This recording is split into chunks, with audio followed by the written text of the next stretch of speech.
this gap, and we have come to the conclusion that yes, it is high time that we step up and ensure that persons are educated in tech, not just um, not just having like background knowledge, but having in-depth knowledge on what really these tech skills are about. So welcome to today's session, and let's set our minds that, okay, we really are here to learn. Like I've been mentioning on the group chat, get your notes, get your bios, and be ready to learn what this data science really is all about. Because a lot of persons, we've been saying on Twitter, data is the new oil, data science, data science. We are here to learn what really is data science about. So one thing that I will enjoy all of us, let us listen and ensure you ask questions. Because in all honesty, if you really do not have ask questions, you're not going to learn. So when there's room for asking questions, ensure you signify by raising up your hand and ask questions. So before we proceed, I just want to know, where are you joining us from? Like, are you in Nigeria, or are you in the UK? Are you in Canada? Are you in Saudi Arabia? So I want you to indicate that in the chat. So I can see Obi from Nigeria. Welcome, Obi, Lagos, Nigeria. Saudi Arabia, yes. Welcome, Kelvin, joining in from Kenya. Welcome to today's session. I can see Zach from Nigeria, UK, United Kingdom, Lagos, Ghana. Welcome to today's session. So we'll be starting right about now. I'll be introducing our facilitator for today. He has 7+ experience in the data science industry. So I really want us to dedicate our time to listen attentively and learn. Yes, it's important. Yes, you're interested in data science. You're here to understand what really is this data science all about. So you have to dedicate this amount of time that we'll be spending here and focus and learn. So I can still see on the chat, but from Anambra, Nigeria, from Oyo, from Belgium, Mirabel, welcome to today's session. So welcome all of us.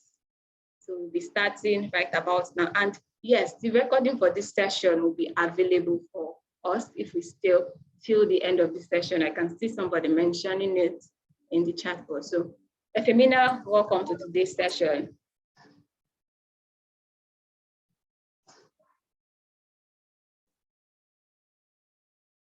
Okay, you're muted.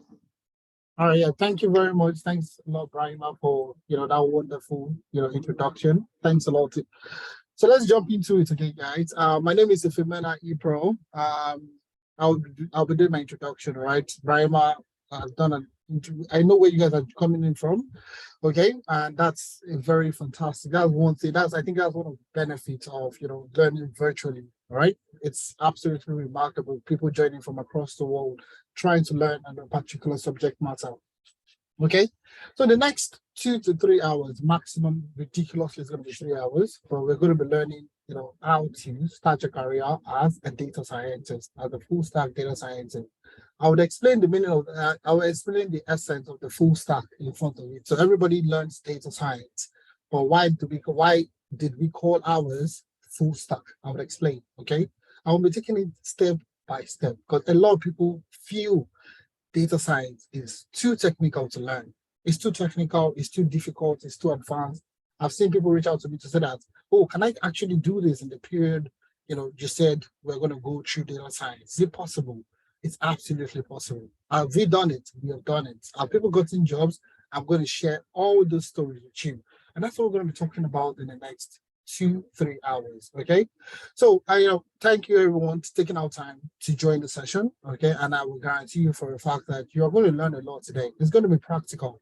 It's going to be as practical as possible. We're going to be writing our Python codes, and we're going to be doing things together. So do I have anybody here that if you don't have data science experience, I want you to unmute yourself and tell me, yeah, I don't have data science experience. Just say yeah. I don't have data science experience. Yeah. I don't have data science experience. So I don't have data science. My God, honestly, I am enjoying the vibe already. That's what I want. The best way you can learn is just the way we are interacting. Just let's keep interacting that way. Okay, let's keep interacting that particular way. The only thing I would say is, please, if you're in a very noisy environment, please, try to mute yourself, okay? If you're in a noisy environment, you can't talk. I don't expect you to unmute yourself, okay? So if you're in a quiet environment, you are kind of in the scenario in which I am also, okay? So quiet environment, you can unmute yourself. Let's discuss, let's interact, okay? All right, so let's go straight into it, okay? Without wasting too much of our time, let's go straight into it. All right. Share my screen. Boom. All right. So now, we're getting started in data science. Now, I want to ask you quickly, in 1 minute, I want you to drop in the chat. Why do you want to learn data science? What's the interest for you? All right. Some people they want to cure, they want to provide solutions, they want to build, driverless cars, you want to build automated products and stuff like that. You're in it for the money, you're in it for some kind of reason. Why do you want to learn data science? Why? What's that importance for you to learn data science? All right. What's the importance? Your audio keeps. Can you guys hear me well? Just confirm, please. Very well. Yes, Very well. yes, yes. Very well. Yes. All right. So, Taiwo, you might need to. Is it Taiwo? No, Gregory. All right. So somebody say for the money. Yes, even me. I won't lie for you. I love data. I love numbers. I am in it for the money. I won't lie to you. So that's true. Okay. All right. So that's perfect. I want to be a solution provider. So that's fantastic. Yes, that's beautiful. To get a well-paid job in digital transformation. Oh, this is Licky. That's fantastic. All right. I want to impress my colleagues. You want to press people's neck with your skills. I love that. I actually like that. Need the skills to better manage my role as a CEO. Florence, that's absolutely fantastic. For me, to learn new skills, also good. Career paths, cash, money, knowledge, experience, build, and so on and so forth. I love this. Curiosity, better career. That's beautiful. Everything is in there to jackpot. That's also very valid. Yes, you want to work remotely. You want to get a job that would sponsor your visa out of the country. We're going to be discussing around all that, as we go on today. So now the key question is, you want to do all these things, all right? You want to do all these things, but the key question is, how do you get started? How do you start? Now, yes, everybody can envision the end, okay? You working with 5 screens, coding on Python and doing all these things. But the key question is, how do you start? How do you take the first step? And that's why we're having this masterclass, to provide a way for you to start. And you see that it's actually very easy. And that's the reason why we came up with analytics. That's literally the reason we started analytics. We started analytics about 3 years ago. And what's the old essence? I've been working in tech, okay, for the past almost 8 years now. The past 8 years, actually, okay? And I'll tell you for a fact that every place I go to work, every place I have gone to work, I have not seen an African. I've not seen an African, data, tech. You barely see Africans in tech. And you see everybody traveling out. You see a lot of people traveling out. Jackpot, you want to get a job, you want to advance your career, you see a lot of people doing all their masters, all right? Or they are planning on leaving the country, they do all these things. But you don't have a lot of Africans, all right, in these regions, all right, in these particular fields, in data analytics, data science, and all this. And that's the reason why we started analytics, so that people are not aware that you can actually learn this skill and get a job. People are not aware. It's just it's information. They say information is key, isn't it? The moment you're aware and you know this, and that's what we've done, tremendously last year. And what we did is we have a pool of experts, from top consulting firms, from top tech firms, and people that have wealth of experience in the field, between 3 to 5 years experience, that will come and tell you how you can actually start your own career. All right. There's an adage in Nigeria, in Africa, that basically, they will tell you, follow who know road. That's something that they say in Nigeria very well. It's pidgin. Follow who know road. That basically means if someone knows the road, follow the person. Do you understand? The person will likely carry you to your destination. All right. So it's like you use the Google map. You've never been there before, but because Google can direct you there, you get there easily. And that's the method that we approach. That's the approach that we are following to get people, Africans most especially, into the tech environment. So that's what we're doing. Last year, we did fantastically well, okay? We trained over 22,000 people across the world, literally across the world, across Africa, across Europe, across North America, South America, even across Asia. We have people coming in from Malaysia, from China, from Japan to join the sessions, all right? And these are the spread of our achievement last year, okay? Now, that's just the first part, the training aspect. But getting people jobs, you going through the learning process, you learning the skill, and you transitioning into a work, you getting the work. And I'll share some of the fantastic stories that we've had, okay? So someone that just finished school, 22 years old, finished school, went on the training program, and eventually currently works for a company in the US, right? And earns over ₦1 million. In Naira, when you do the conversion, it's over ₦1 million for someone that just finished university. But we'll talk about that. Don't worry. A lot of people doubt it. Is it possible? Is it possible? This guy is lying. But anyways, just leave it to that. Let the doubting Thomas continue to doubt, and we'll talk. People that want to move forward, we will move forward. Okay. So we helped over 300 people last year to get jobs remotely within the UK. Sponsored job. If you're in the UK looking for sponsored job, if you're in Canada, you're looking for sponsored jobs, and across Europe, and you're looking for that sponsorship. All right. Tech is the reason. Tech is the way for you to go through to get that sponsorship you're looking for. And we helped quite a number of people across different regions last year to achieve this purpose.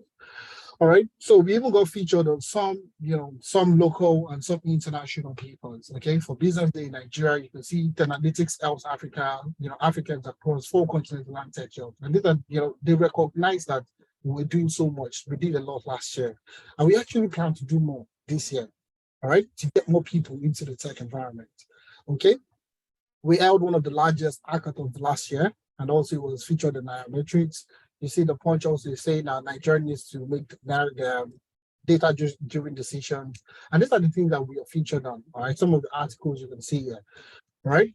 Even in the UK, we're also featured on PR Fire, okay? And basically, it's just based on the fact that, anything that has to do with inclusion, all right? This is what people are looking for. This is what advanced developing countries are looking out for. They want the Black people, they want Africans in tech. We just we don't have the skills. We don't have the skills. And that's what we're going to be looking at today. All right. Long story short. And some of our companies, some of the places that our employees have, transitioned to, we have Cognizant, we have HSBC, Amazon, Western Union, One Merchant Bank, Post Office, Auto Glass, eBay, quite a number of both local, international firms that people have gotten jobs in. Okay. And that's just the long story short. So who is this person speaking since morning? Who is this Ifemena that is talking and talking and talking and talking? Okay. So my name is Ifemena Ipro. Like I said, I have over 8 years experience, about 8 years plus experience in data as a data professional. So I've worked as a data analyst, I've worked as a data scientist, a BI engineer, business systems analyst. I've worked across different tech firms, from medical technology to health tech to ed tech to supply chain to logistics, and across different key industries within the UK, within Europe, and even in the US also. That's where my experience spans. All right. So I have a master's in data analytics, and I am an ardent learner. I love learning. And in as much as I love learning, I also love training. And I want us also to talk today. It's not going to be me talking like this. I'm not going to be talking like this throughout today. It's not possible. We need to interact, because that's the only way you can learn. And you can see that you can actually learn this thing by yourself. All right. So what are we going to do today? 4 key things. That's what we're going to do today. Number 1 is we are going to get our hands busy. We're going to build Python. We're going to write Python codes. Now, a lot of people feel like, let me do a very quick assessment here. How many of you think Python is difficult? Yes, no, put it in the chat. If you think Python is difficult, put in yes. Afi said no, yes. Okay, no. I have a lot of no's. Sounds good. Yes. So the yeses are coming now. No idea. All right. No, yes, no. Python is hard. Python is not hard. Python is this. Python is that. Blah, blah, blah. Fine. Perfect. I have Dr. Sid in the house. Not the real Dr. Sid or another Dr. Sid. All right. So we're going to be writing Python codes today. And a lot of people fidget when they hear programming language. A lot of people start to fidget like, programming is only for the smart people. Only people that know book should learn programming. Isn't it? That's what most people think. Programming is only for the techie guys, the tech bros and all that. But you learn, you build your own Python codes in class and you get to see that it's actually very simple. It's just like you speaking. And we'll do that in class today, don't worry. And the key area is the pathway to becoming a full stack data scientist and eventually what? Securing a job. All right. The pathway to becoming a full stack data scientist and securing a job. Okay. That's the other sense. All right. It's not just you learning the skill. It's you learning the skill and you be able to put in the skill and get a job. All right. Now we have a special offer. Now this special offer is not for everybody. It's only for people that wait till the end of the session. All right. So if you want to hear about our special offer, you have to wait till the end of the session. And at the end also, I will talk more about the Analytics Growth Internship Program. I'll talk about the Analytics Growth Internship Program. Okay. So these are the 4 things that we're going to talk about. We're going to build our code, our Python code. All right. We're going to learn programming. All right, we are going to talk about the pathway to becoming a full stack data scientist and eventually what? Securing a job. They will have a special offer, which is not for everybody, like I said. It's only for the people that wait till the end of the session. And we'll talk also about the Analytics Growth Internship Program. All right, that's a low process of what we're going to do today. Now, let's move on. Let's jump into something. So what I want to do now is, have you guys heard of the word, in data science, have you heard of timoxylin balabutanol? Timoxylin balabutanol. Have you heard of timoxylin balabutanol? Anybody, if you heard of timoxylin balabutanol, tell me. Yes, no, put it in the chat. No, don't worry. You guys, is it a drug? It is a drug for data science. Please speak English. I like that. All right. All right, you know what? If you want, let's do it together. I like practical, okay? I like real-time practical, right? So I want us to interact, but I don't want people that are in noisy environments. I only want people that are in quiet environment. So if you are in a quiet environment, raise up your hands and let's do a practical together. Let's do a quick practical together. All right? A quick practical. So I have Emmanuel. Emmanuel is the first person to raise up his hand, okay? Emmanuel is the first person to raise up his hand. So Emmanuel, I'll ask you to unmute yourself. You can unmute yourself and I want you to give me 4-digit random number. 4-digit random number. 4-digit random numbers. Any 4-digit random number. 1, 1, 2. 1, 2, 3, 4. 1, 2, 3, 4. Is that correct? Did I hear you well? Yes, I said 1, 2, 3, 4. All right, fantastic. Okay, perfect. So I'm going to put in the random number down here. All right, I'm going to put in a random number here. Okay, just all random numbers. All random numbers. This is 21,232. All right. So I'm going to call somebody else. I'm going to call on Afiz Umar. Afiz, do you want to introduce yourself? Yes, sir. I'm with you, sir. Yeah, sure. Give me another 4-digit random number. 2414. 2, 4, 1, and 4. Now, thank you very much, Afiz. I'm going to put in some random numbers in there. Just random numbers. Nothing too serious. So I have 8, I have 5 here, I have 7 here, and I have 5 again. All right. So another person, random number, I'm going to call Okiki Quadri. Okiki Quadri. I'm going to call you to unmute yourself. Yes. Hi. Yes. I'm going to give you 9187. 9, 1, 8, and 7. And I'll put in the last random numbers. All random numbers. Nothing should even be like the same thing. Okay. So now, the key thing is this is the timoxylin balabutanol. If you add up all these numbers together, it will give you this number.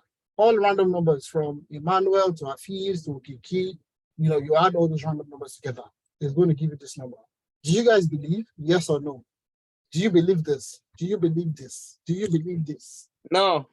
No, nobody believes it. So let's do it. No. Let's calculate it together. 1, 2, 3, 4 plus 2, 4, 1, 4 plus 7585, sorry, 7585 plus 87 9187 plus 0812. 21,232. No be juju. Are you kidding me? Damn.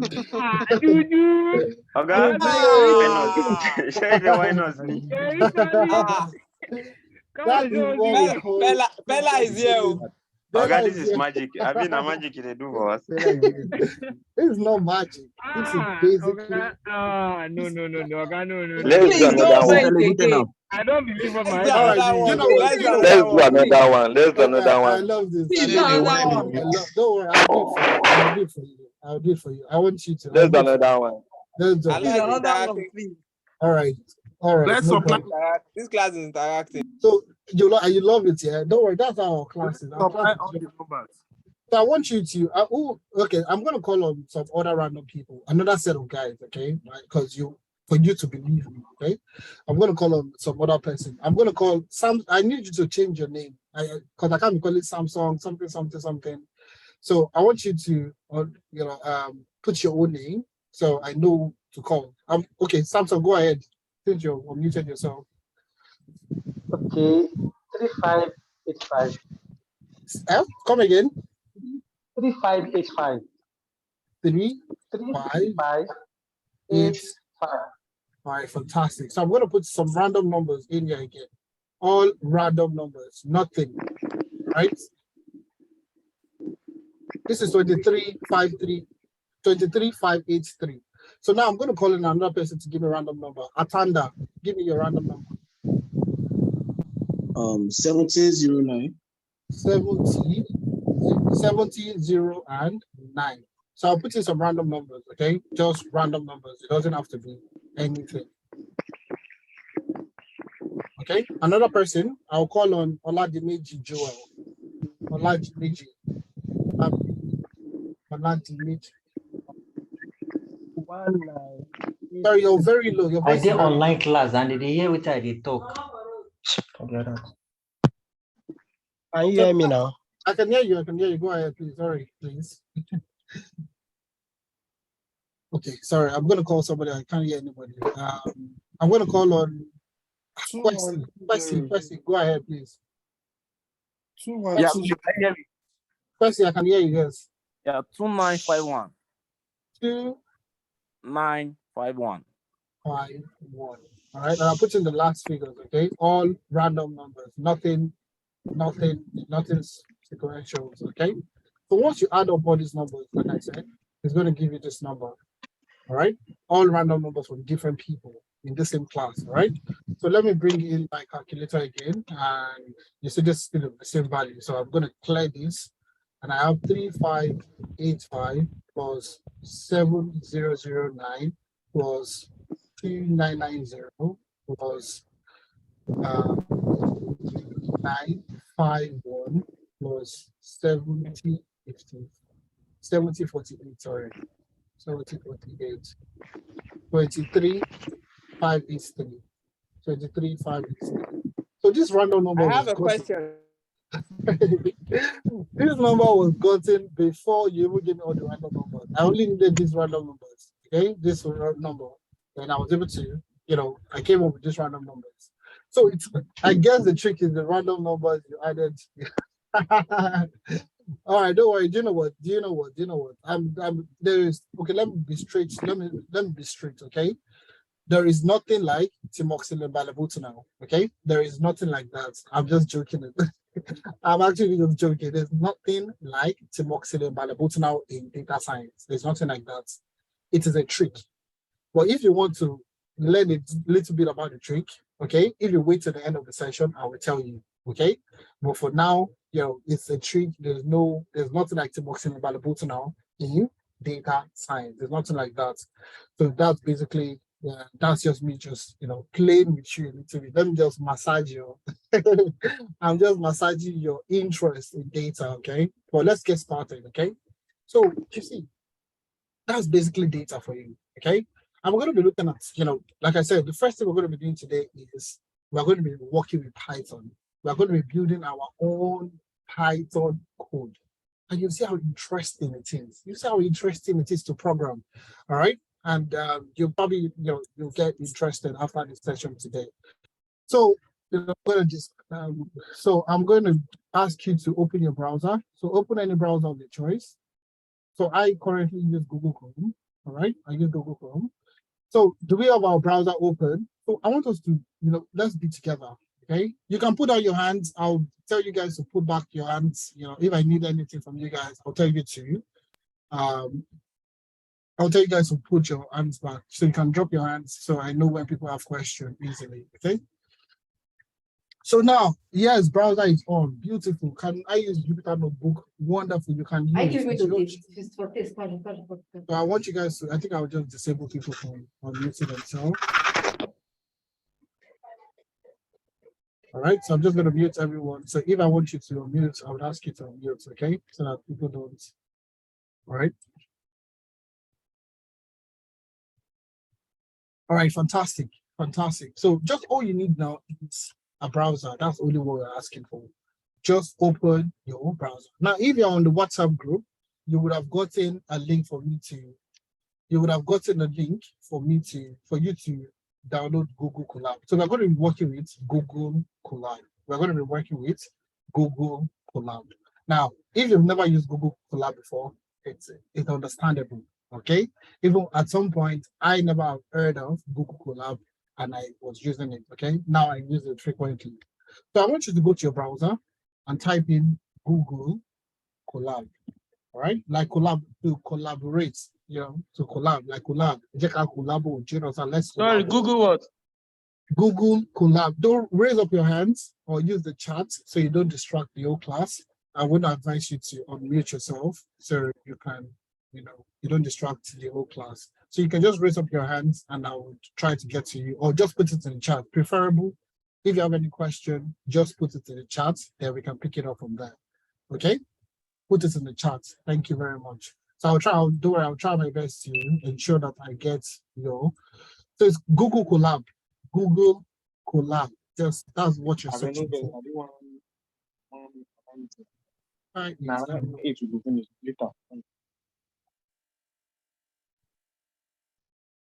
All right, fantastic. All right, so if you need to speak, just raise your hand. I would ask you to unmute yourself, okay?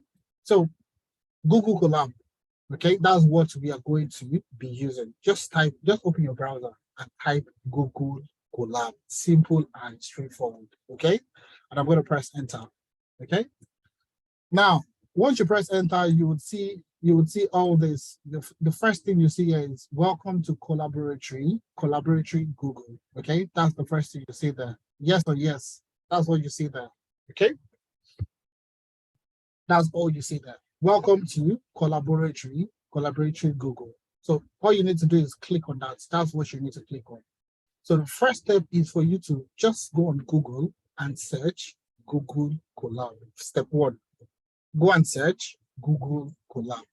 After searching for Google Colab, you see the first link there. Welcome to Collaboratory what? Google. Just click on that. That's the first link there. Click on that, and it's free of charge. It's literally for free. It is for free. You don't need to do anything. The only thing you need is a Gmail account. The only thing you need is a Gmail account. Now, Gmail is free of charge. You can easily create a Gmail account yourself, and you have access to Google Colab. Okay? So if you have questions, please put it in the chat. All right? Put it in the chat. We are over 180 people on the call. It's going to be very difficult to be taking questions when you raise up your hand. So just put it in the chat and I'll address it as soon as possible. All right? So just click on Google Collaboratory and you can click on New Notebook. All right? You can click on New Notebook. You can click on New Notebook. Once you click on New Notebook, you see you have this page. All right? Just give it a second. It's going to load. Now, if you have this page, put a 1 in the chat. If you have this page, put a 1 in the chat. Put a 1 in the chat if you have this page. All right, I have a lot of ones. Fantastic. It's very simple. It's actually very, very simple for you to do, okay? And if you are still lagging behind, please, I would say you should just try to follow along. I have a lot of ones, not yet there. I don't know. All right. All right, perfect, perfect. I have a lot of ones in there. But just for the sake of people that don't know, I'm going to perform it one last time. One last time. We have just 2 hours for you on the call. So please, I want your full concentration. Okay. So I'm going to create, so if you've got it to that page, don't do anything, just leave it alone. I just want to do this step for people that are just starting. Okay. So you don't need to do anything. Now, if you are just starting, I said you should search for Google. All right. Just search for the word Google Collab. Okay. Google Collab. That's what I want you to search for on Google. Search for Google Collab. Press enter. And you see the first link in there, the first one in there. All right. That's what you're going to be working with. Click on it, click on that, click on welcome to Collaboratory. Click on that, click on the first link, and it's going to take you to your Google Collab. Okay. It's going to take you to Google Collab. Now, once you get a Google Collab and you see this page, you're fine. If you need to log in, the only thing you need to do is to have a Gmail account. The only thing you need is a Gmail account. All right. So all I have to do now is what? I'll click on New Notebook. I'm going to click on New Notebook. And boom. Once I click on New Notebook, it opens a new notebook for myself. Okay. All right, so let's continue, guys. We're all on the same page. Let's get started. All right, we're all on the same page. So let's get started. Let's get it started. Yeah. All right, I like singing. So you might hear me sing once in a while. Okay, don't bother. I have terrible voice. All right. So let's start. Okay. So this is the first time you're seeing this kind of platform. You'll be wondering, what has Ifemena brought me into? What is this platform? What is this magic? What is this thing that I'm supposed to learn? Nothing in this thing looks easy. That's what you're thinking. Well, we're taking it one step at a time. Now, Google Collab, I'm going to put an hashtag. I can type inside the cell.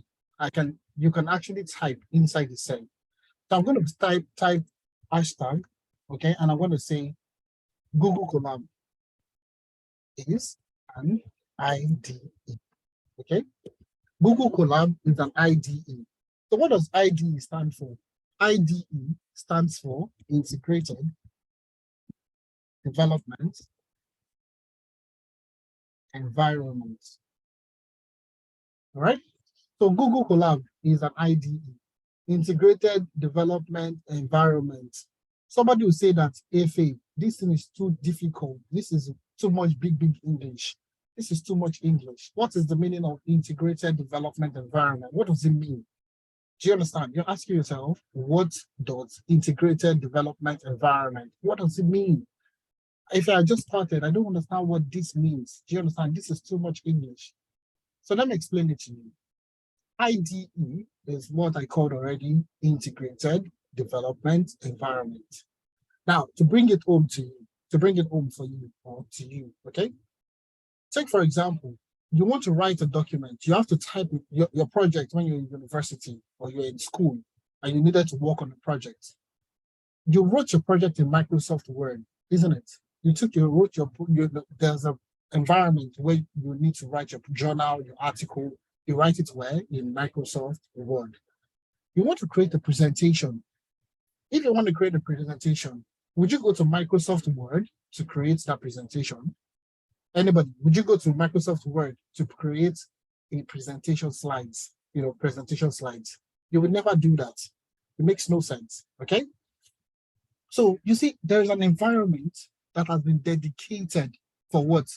For you to build slides. So you have your Microsoft Word, you have your Microsoft PowerPoint to create slides. Thank you very much. Everybody's putting in PowerPoint, all right? So your Microsoft Word is for you to create what? It's an environment that is built for you to create articles, journals, write-ups, and all those kind of things. You want to write type some stories and all that. You can do that in your Microsoft Word. Your Microsoft PowerPoint is basically for what? It's for presentation. You want to do what next? Let's say, for example, you want to create spreadsheets. You have what? You have Excel that is designed. It's another environment that is designed for spreadsheets. So you want to do Excel functions and all that thing. Now, I want to ask you a question. If you copy a function in Excel and you take it to PowerPoint, does PowerPoint understand what that function, would it understand what that function is supposed to do? It's never going to understand.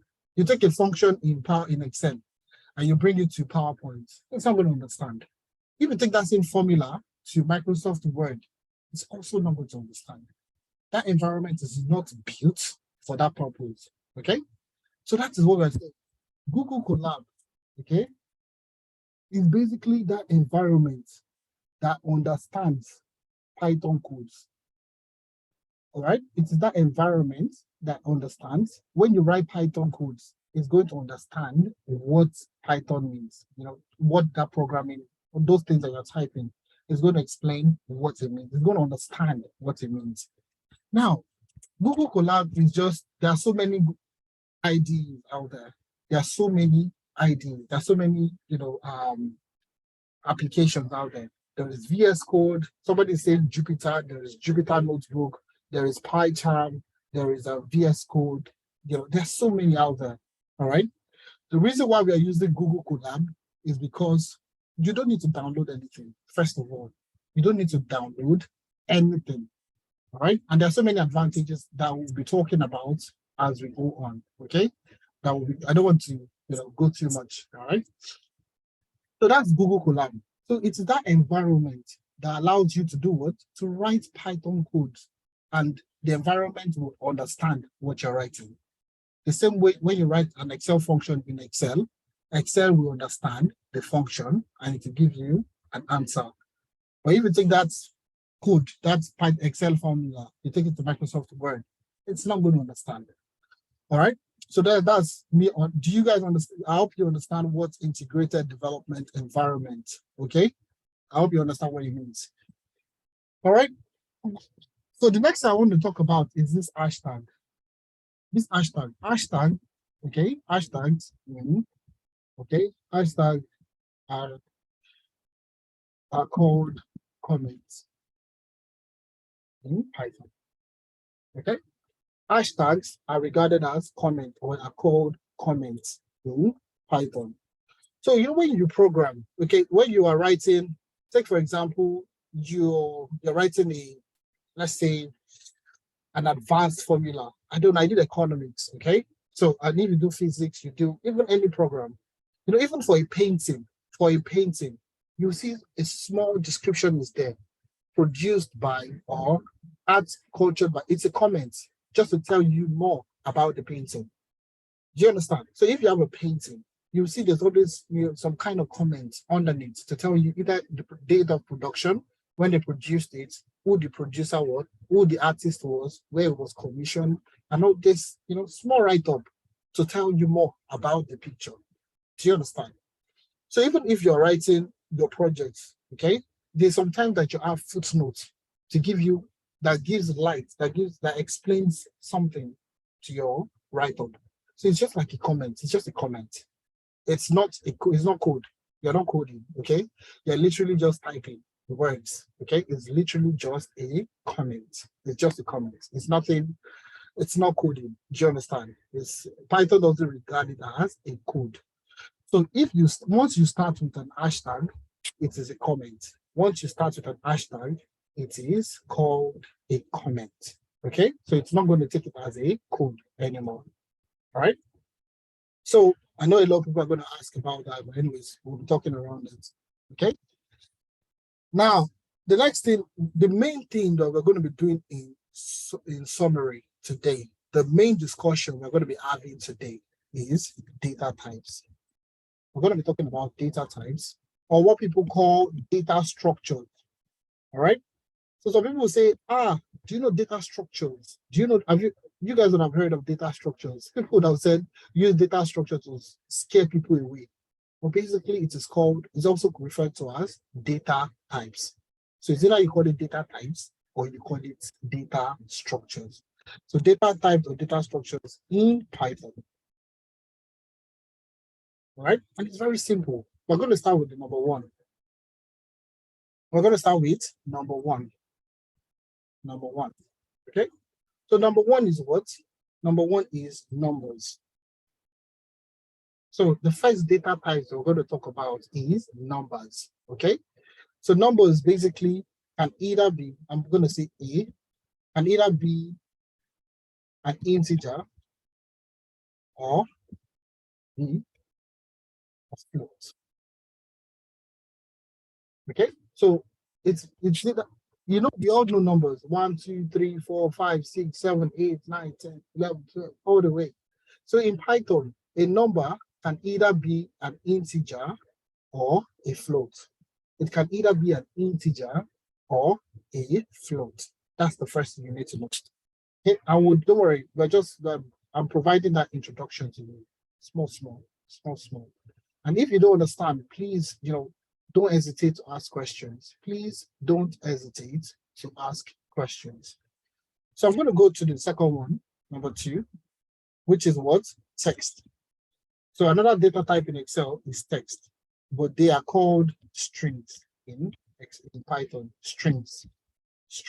They are referred to as strings in Python. They are called strings.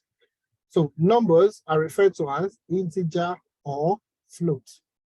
The second one is what? Text. Okay. We would also look at what we call conditional statement. Conditional.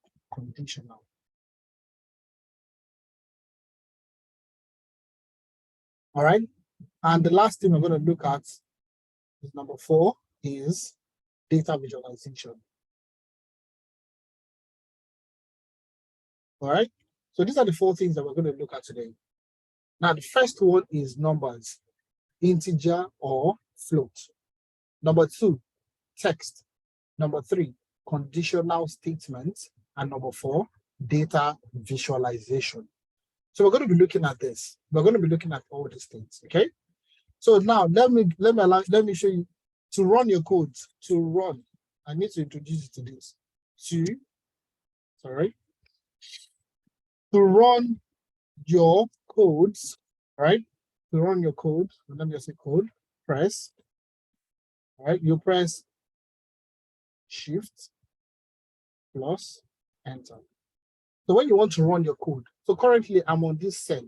Currently, I am on this cell, and I want you to run the code. All right? You press Shift and Enter together. Shift and Enter, you press it together. So you press Shift, you don't take your hands off the Shift key, you press Enter.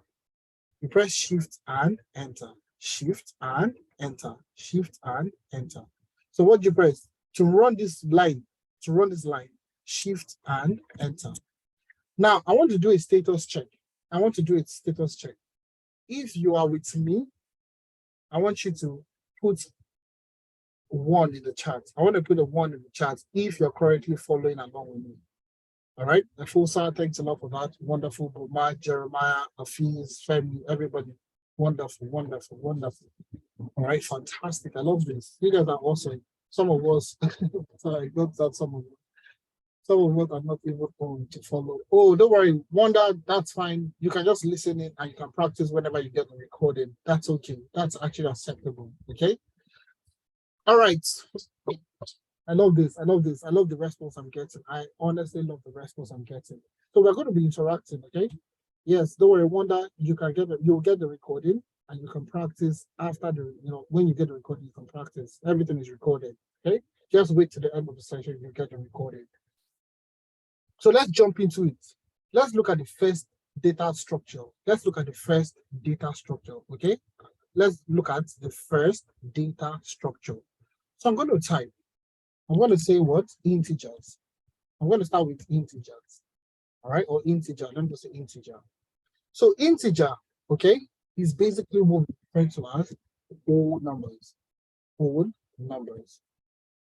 Okay, whole. So 5. If I say the number 5, number 5 is what? And I press Shift Enter to run. I press shift and enter. You see it runs immediately. All right. And it gives me an output 5. Okay. Now, if I want to confirm, okay, confirm the data type, confirm the data type, confirm the data type, to confirm the data type. I want to confirm, okay, I want Python to help me confirm the data type number 5 for number 5. I want to confirm the data type for number 5. There is a type function in Python, type. Open your brackets and close the brackets and put number 5 inside, okay? All right, so please, your presentation is not clear enough. Should I zoom in more? I don't know. If I zoom in too much, it might be too big, and it's not going to be okay for me. Can you guys see my screen well? It's okay as it is. Okay, thank you very much. Okay. All right, okay, fantastic. So now I've put 5 here. All right, I've already established that 5 integers are whole numbers. Integers are called whole numbers. They are referred to as whole numbers. Now, if I confirm the type of number 5, I confirm, okay? I want to confirm, so I put type, open brackets, and I put 5 inside, and I press shift enter. I press shift and enter, okay? You see it gives me int, which is the short form for integer, okay? Int. So it gives me an int, which is the short form for integer, all right? So that's an integer, okay? That's basically what we refer to as an integer. So that's basically it. That's the number 1 data structure in Python. Now everybody would think that when somebody talks about data structure, they would think that they're talking about something so technical, so above their head. And you all know what integers are now. They are what? They are whole numbers, okay? That's basically what it means, all right? Now, the good thing about this is, all right, I can't get the int. Put the type, open bracket, 5, close the bracket, and run shift enter. Press your shift enter. Press shift enter to run your codes. To run your codes, press shift enter. So to press this type 5 and run it, you get int. All right, now, the good thing about this is all numbers it can be positive or negative. Or negative. Okay, it can be positive or negative. So if I use -5, okay, even though it is -5, it is +5, either positive or negative, it is whole number. All right, so you will see -5. -5 is an integer. So integer can either be positive number or negative. Integers could either be positive numbers or negative numbers. So it doesn't matter. As long as it is an whole number, okay, it is an integer. Okay, as long as it is an whole number, positive, negative, it is what? It is an integer. All right, so that's what it means. All right, so that's integer. And if I should ask you now, what do you think a float is? What do you think a float is? An integer is whole number. And I'm saying numbers can be either integers or floats. Exactly. Decimal point numbers. Fantastic. Fantastic. So integer has captured what? Only whole numbers. All whole numbers. 1, 5, 1 billion, 1, 5 trillion. As long as it's a whole number, it's an integer. Okay. So all floats are, okay, they are decimal point numbers. Decimal point numbers. Okay, they are decimal point numbers. I'm just gonna add so you can see my screen properly. They are decimal point numbers. All right, so it's either positive or negative. Doesn't matter. Either positive or negative. All right. Either positive or negative, essentially. Okay. So floats are decimal point numbers, either positive numbers or negative numbers. It doesn't matter. As long as there's a decimal point in there, decimal point. As long as that decimal point is there, it's a float. It's basically a float. So if I say 5.5, all right, I run it, shift enter to run, it gives me 5.5. Okay. All right. So if I check the type, open brackets, and I put in 5.5 and I run it, you see it gives me a float. And you see how we are confirming those things in Python, okay? How did you change from code to test? No, it's the hashtag. So the hashtag, use the hashtag, okay? I'm not sure if I get what you mean. How do you change from code to test? I don't know where you mean test. I don't know what you mean by test, I think. You can raise your hands and I will try to unmute you, okay? So you can see now, it's just, okay. Hafiz, I'm going to give you permission to ask a question quickly so we can move on. Sorry, guys. Okay, I mean, you were typing before. You said we should press hashtag plus enter to type a code, but when you want to type float and want to make the explanation, how do you change it to? I just press enter. So when I finish, I press enter to move to the next line. Okay. Do you Okay. get? Yeah, thank you. That's all. All right, fantastic. Mirabel, I'm going to take you because them just have. So if you have any question, you can put it in the chat. But okay, please, I'm not getting the same result as you. Mirabel, I don't know what result you're getting, but you should be getting what I'm getting. All right. So Maskins, you're mute, but you can't unmute yourself. So I'm just going to continue. Okay. So just look at the code. It's not actually not difficult. Okay. We've not done anything complex just yet. Honestly speaking, we're just starting. Okay. So it's just me pressing enter. So once I type my float equals like I'm giving a narration. This hashtag allows me to put a narration inside my code. So what I do, so okay. So if this hashtag allows me to put a narration in my code, so that if I send you my code tomorrow to read this after the session, I'm going to send you the code. All right. You can easily read and tell me exactly, you can know exactly what I am doing. So it's easy for you to understand my code. So, and that's, you have to be putting comments to your code when you're writing, when you start building codes and all that. You need to put comments so that when other people see your code, they would understand what you're trying to do. Because you can't just put codes all through. Nobody's going to understand. Literally, that's why we're putting in the code. All right. So that's it. Okay. So type 1.5 and that's it. You see, you get a float. You get a float. So long story short here, integers are whole numbers. Integers are whole numbers. All right. And floats are decimal point numbers. They are what? Decimal point numbers. So that's very simple. Now let's look at the third one, text. Let's look at the third one, which is called text. So let's do text. Let's do strings. Strings. Okay, strings. Okay. So strings basically are just words. Okay. Okay. They are text. Let me just put out. They are text. Okay, they are text. Strings are text. So don't forget, when you press Shift Enter, it takes you to a new line. You press Shift Enter, it runs and takes you to a new line. So when you press Shift and Enter, you see it opens a new line for you. Shift Enter, it opens a new line for you. Shift Enter, it opens a new line for you. All right.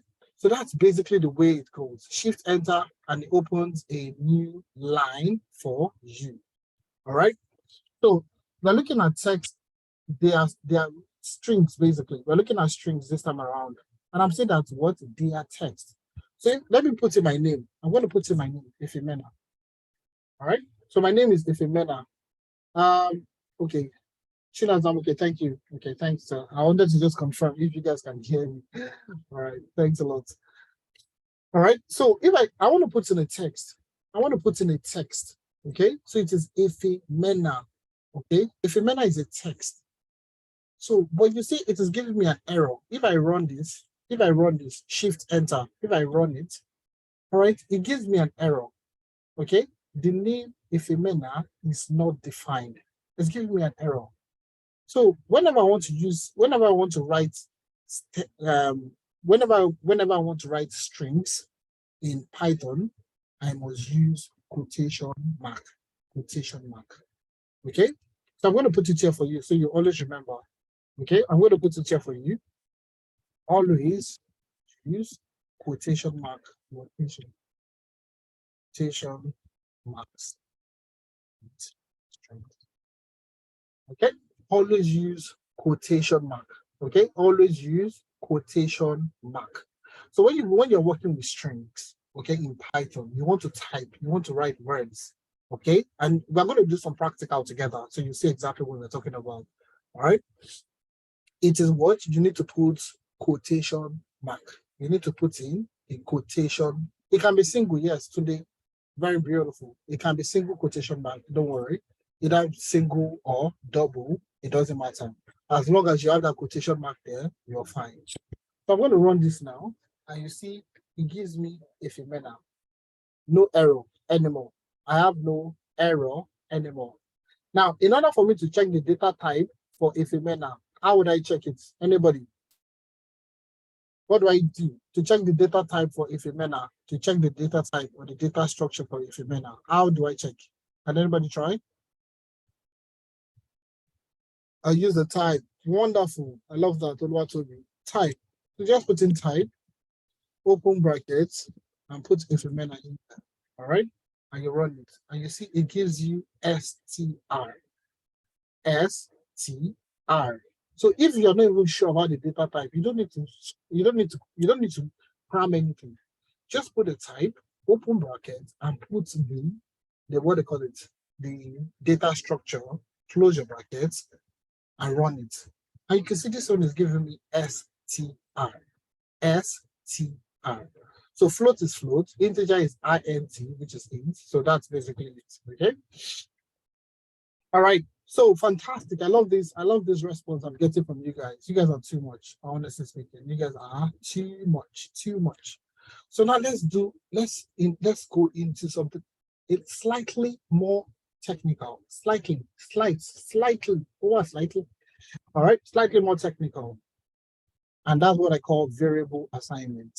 What does variable assignment? What does it mean? All right. Let's talk about what we call variable assignments. First of all, I'm going to take the first word, which is variable. I'm going to take the first word, which is variable. Okay? A variable is an ice cream container. Ice cream. We all, at least the majority of us are Africans, okay? So if you buy ice cream in a typical African household, you buy ice cream, you finish the ice cream. Do you throw away the container? If no, what do you use the container for? Put it in the chat. Let me see the true Africans in the house. When you we have soup, we have storage, we have refuse, we have beans, we have store soup, store salt, temperature storage. I have a lot. This is amazing. Throw it away. You throw ice cream bowl away. You are wasting resources, human resources. Yeah, throw it away. I love this for Maggie. You see, there's so many things you can use it for. You can put jollof rice inside. Okay, you can. You can use it for so many things. To Banku, Wagbayi, Wonder is you can use it for Banku also. That's fantastic. So you can see.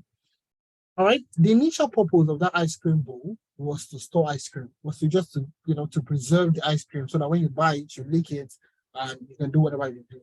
But once you finish the ice cream, what do you do with it? Anything can enter. Today, you might use it to store what? You might use it to store jollof rice with chicken and goat meat. You finish the jollof rice. Tomorrow, you can use it you can pour soup inside and store soup. So this variable is just like a container. It's just that container. It's an empty container. Anything you put inside, all right, it will store it perfectly. That's what a variable is. Anything you put inside, it's going to store it. So a variable in Python is like that ice cream bowl. Any data pipe, any data structure, okay, you put inside the ice cream bowl, it's going to store it. It doesn't reject. Have you put soup inside ice cream bowl and the ice cream bowl, you say, no, I don't eat okra soup. I don't eat okra soup. I don't take egusi. I don't take fufu. Do you understand? It doesn't reject it. You're going to accept it and you cover it and you put it in the refrigerator. Do you understand? All right. So that is basically what we are talking about. That's what we're using. So if you want, like Jacob said, to store salt, you can, you can put the salt inside. It will store it. It doesn't reject it. All right. That's what a variable is. So a variable is that container that you can put any data structure inside and it will accept it. All right. Anything you put inside the variable, any data structure you put inside the variable, it's going to accept it. It doesn't discriminate. Jollof rice, I will chop you. Okra, I will chop you. Egusi, vegetable. In fact, if you put salt inside, if you put sewing instrument, thread and needle inside, it's going to take it. Very simple. So let's do it together. Let's look at variable. So now let's take a number. Okay, let's say let me take Ayo. Ayo said very good analogy. So Ayo, I'm going to use your name as a variable. Okay. So Ayo is a variable now, and I'm still going to say Ayo equals to 100. Okay. All right. I would say Ayo equals to 100. So I am, what is 100? 100 is what? Is an integer, correct? 100 is an integer. My variable, exactly, fantastic. So I want to assign this integer 100 to this variable, Ayo. Ayo is not going to say, no, I don't like numbers. I don't like numbers. I don't deal with numbers, please. All right, I only deal with text. It's not possible. So I'm going to assign this number, integer 100, to the variable Ayo. All right, and I'll press Shift Enter. I'll press Shift Enter to run it. You all remember that Shift Enter is to run. Okay, and you see nothing happened, no error, and we're fine. Now I'm going to type in Ayo. I'm going to type in Ayo, and I'll press Shift and Enter. Now what do you get? 100. You get what? 100. So it's just the same way. You put jollof rice inside the ice cream bowl. When you open the jollof rice, the bowl, what do you see? You see jollof. Do you see ice cream inside anymore? You don't see ice cream inside. It's jollof rice that you have put inside. So it's the same way with this. So Ayo is a variable, it's that container. And you have put 100 inside that container. So whenever you open the container, it's only 100 you're going to see inside. It's just 100 you are going to see inside. Exactly, you get your integer. Okay? All right? And you can use it to do calculation. You can use it to do calculation. So if I say Ayo multiplied by Ayo, okay? What do you get? So that is Ayo multiplied by Ayo. You're going to get what? 10,000. That is basically 100 multiplied by 100. You get it? 100 multiplied by 100 to give you what? 10,000. Simple and short. Okay, it's not difficult. It's just, because you have assigned 100 to Ayo. Python does not see Ayo as Ayo. It doesn't understand Ayo the way we understand Ayo is. Okay, it sees Ayo as 100. The same way you open your ice cream bowl, you see jollof rice inside. That's basically what Python sees. The 100, the content inside the variable. Right? You can say Ayo divided by 2. Okay? And it's going to give you what? 50. That is 100 divided by 2. 100 divided by 2. And that's just a simple truth. Okay? And like I said, it could be any integer type. It could be any data type, any data structure. Okay? It could be any data structure. Let's say a decimal point. And I'm going to say Tolu. Okay? Tolu equals to 80.5. I'm going to say Tolu into y 5.0. Anytime you do a division, it gives you a float. Every time you do a division in Python, it gives you a float. So that's why you have 50.0. Okay? Oladimeji, wonderful observation, wonderful question. That's absolutely brilliant. Okay? All right. So 50 divided 100 divided by 2 is going to give me 50. So that's perfect. So now I can also assign, what is this? This is the float. I can assign a float to, I can assign a float to a variable. It's not going to reject it. It's going to accept it. Just like the ice cream bowl that you can put jollof rice inside. You can put okra inside. You can even mix soup inside the same bowl, and it will still accept it, and we'll see everything together. All right. So if I say Tolu, let's say Tolu multiplied by 2, okay? And you run it, and you see what? 161.5.0. So you can see you can do any form of calculation. This is what we refer to as variable assignment. That's what we refer to as variable assignment. So we are assigning a value to a variable. So the value 10, we assigned it to a variable iron. Tolu 80.5, the value 80.5, we assigned it to a variable Tolu. Do you understand? That's basically it.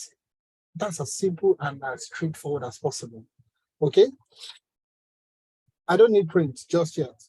I'll get to that, okay? Obi. Like when we get there, I'll show you. Don't worry. Everybody is a rite of passage. We need to print hello world. Hello world. You just have to learn how to write Python or any coding. Hello world is the first thing you write. Print hello world. So we'll get there. Okay, don't worry. So now we've done integer, we have done float. Let's do what they call it, strings. So let's look at strings. Okay, so let's look at strings. Let's assign a string. So I'm going to say first name is my variable. First, or let me say first name, first underscore name, okay, equals to, I'm going to put Ifemena, okay.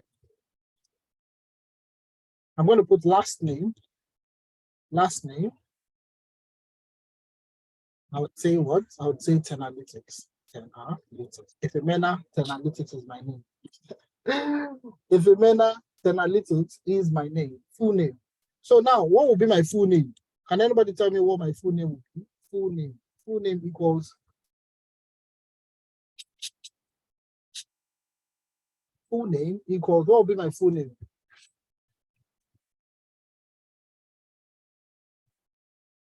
First name plus last name. These guys are too much, honestly speaking. You guys are too much. So in order for me to get my full name is my last name plus my first name. Correct? So you see, I have assigned what? I have assigned a string, Ifemena, to first name.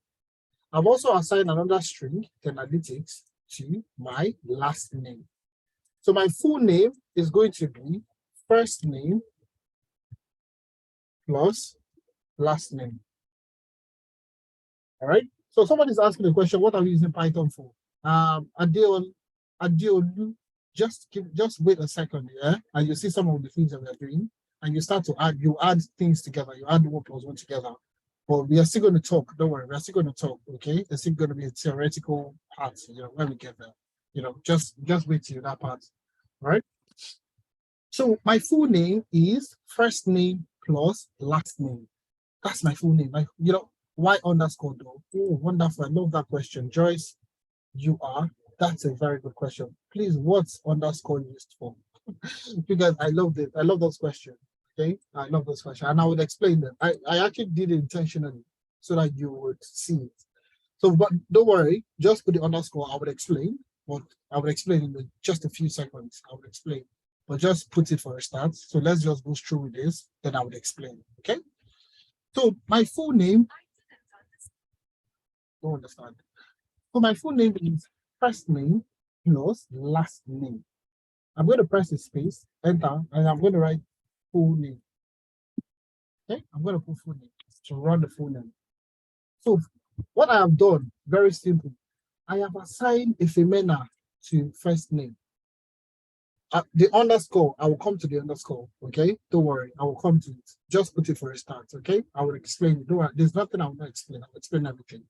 So Ifemena, I've assigned it to first name, all right? Last name, I assigned Tenalytics to last name. So I'm saying for my full name should be my first name plus my last name, all right? To give me my full name. And that's what I have here. So if I run this now, and you run it, do you like the answers you guys are getting? Do you like the answers you're getting? Anybody getting the answers?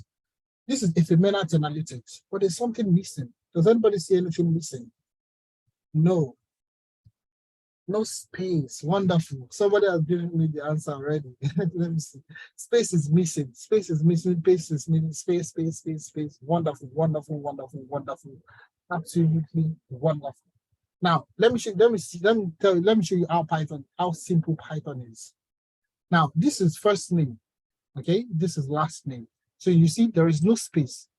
There is currently no space. So all I have to do is I want to put a space in the middle. I want to put a space in the middle. So what I'll do is I'll put another plus. Okay, I'll put another plus. And in between this plus, I'm going to put my quotation mark and I'll put a space inside. All right, so you see, Boma is even saying the same thing. First name plus, put a space, then put the last name. So what we are doing is very simple, and I'll explain it. First name, I'm concatenating first name, space, and last name. Okay, I am concatenating first name, space, and also what? Last name. Do you understand? I'm combining all the words together. First name, space, last name, put everything together, add everything together. If I run this now, you see I will now have space in the middle. You see this space is this space I have added.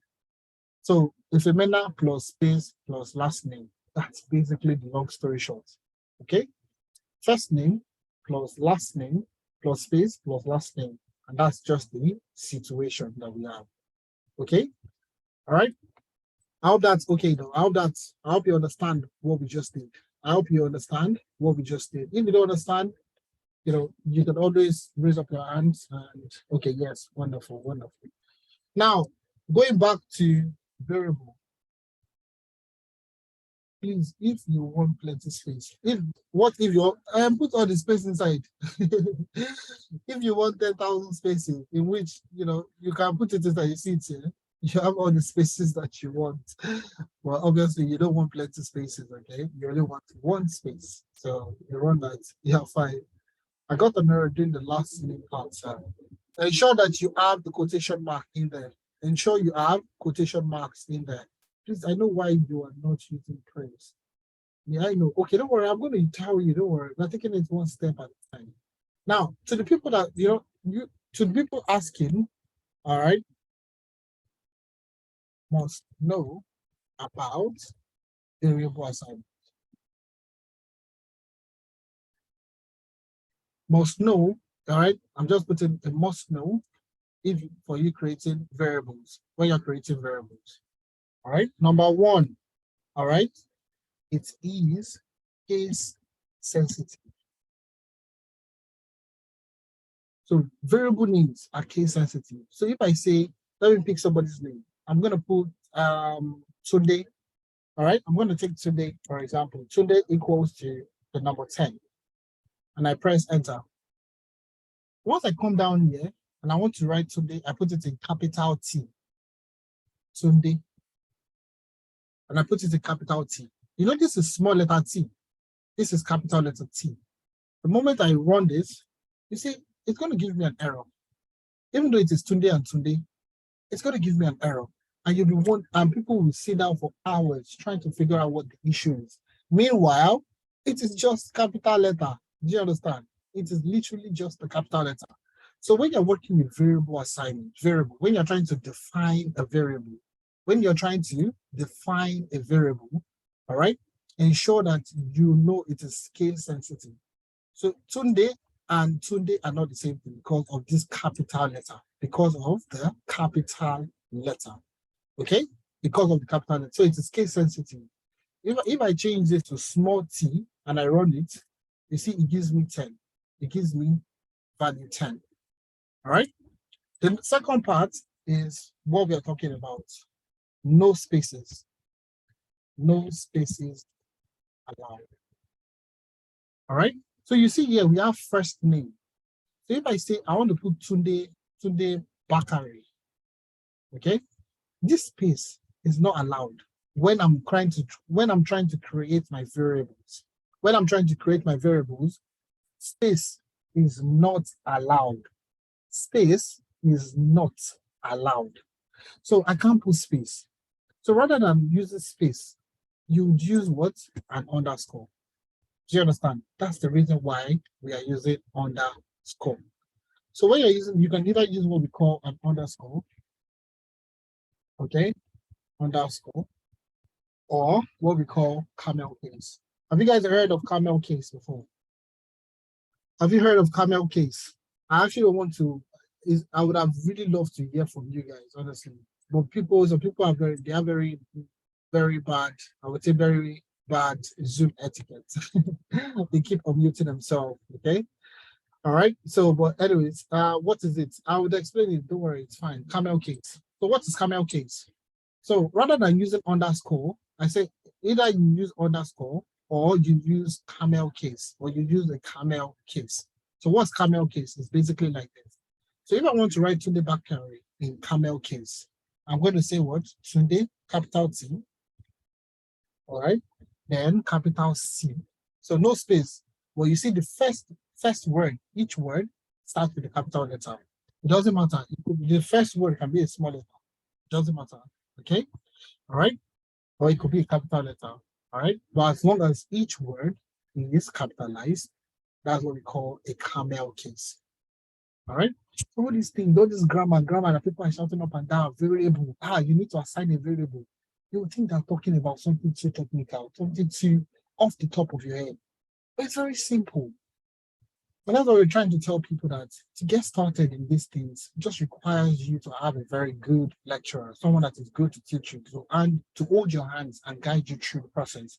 And remember this first thing I said, follow who know road. Simple. If you know the place, they will guide you through the process. Okay. So that's the way. Okay. So it's supposed to be Tunde Bakari. Okay. I wrote Tunde case. Okay. So we have Tunde Bakari. Okay, so you see each word is capitalized. That's what we call camel case. All right, camel case. Prince, that's fantastic. First name, capitalize each word. So that's fantastic. That's good. And the third thing you should remember is numbers. Numbers are not stats.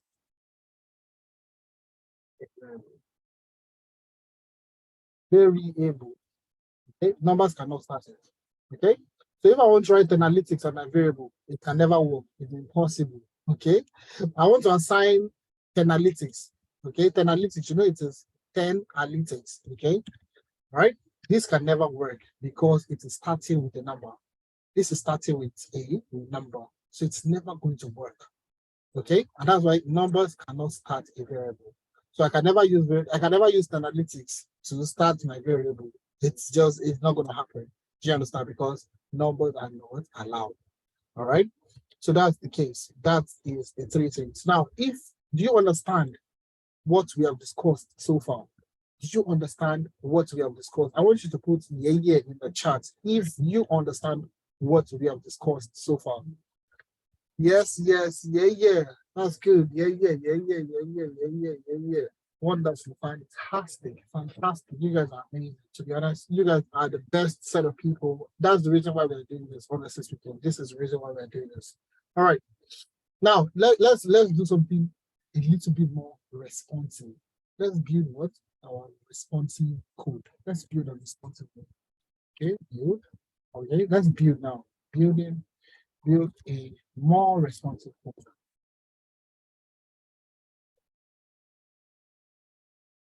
All right, build my very first time coding, and you see it's a simple and nice. All right, can you underscore start? No, you can't. It's not preferable to start with an underscore. Okay, you can't start with that. Okay, special characters you can't. All right, so what I want to do, let me delete this today. Okay, I'll come back to all that. Okay, so let's build a more responsive code. Let's build a more responsive code. Let's build a more responsive code. So what I want you to do is this first name, last name, this code, I want you to highlight and copy it. Copy, Control C. All right, copy. All right, just copy it. Highlight and Control C to copy, or copy send. Anyone, just copy it. Anyhow you want to do it. All right, either you copy send or you highlight and copy, Control C to anyhow, just copy it. Do you understand? come down here and paste. All right. Now we want to make this thing more responsive. We want to make it more responsive. We want to make it more responsive in the sense that if Daniel Opano becomes around, okay, all right, you should be able to use it. You should be able, you should be able to put in his own name. If Miriam Chinwe, I'll just say Chinwe, Miriam Chinwe, all right, she should be able to put her own name. It should be more responsive. If Fumilola comes and wants to write their own name, their full name, it should be responsive. So you've been on website whereby, or applications whereby the application is the one that would ask you, what's your first name? What is your last name? And it tell you your full name. Welcome, Ifemena. Welcome this, welcome that. So you see, it's more responsive. We want to build a more responsive code. Now, the problem we have currently, all right, the problem we have with this is if let me take somebody's name, Martins. Let me say Martins. Martins wants to write his own name. Martins will come here, would have to come here to start writing Martins by himself, manually. All right? All right, and it will probably, let me just say Martins Bennett. I'll just use Bennett. Okay. Okay. Okay. Martin Benedict would have to put in his own name manually. It's not responsive in this case. It's not responsive. It's not nice. Okay. We want it to be more responsive. We want Python to be the one to ask. We want Python to be the one to ask, what is your first name? All right. I want Python to be the one to ask, what is your first name? I want Python to be the one to ask, what is your last name? Then once it retrieves those information, it will now print my full name for me. Okay, so let's do it together. So I'm going to take out this Martins. I'm going to take it out. I'll bring it back, but I'll take it out for a start. So I'm going to use a function in Python called impute. Impute. All right, I'm going to use the function called impute. So impute allows Python. It allows Python to do what? It allows Python to request, to interact with. Sorry, my headset's about to go off.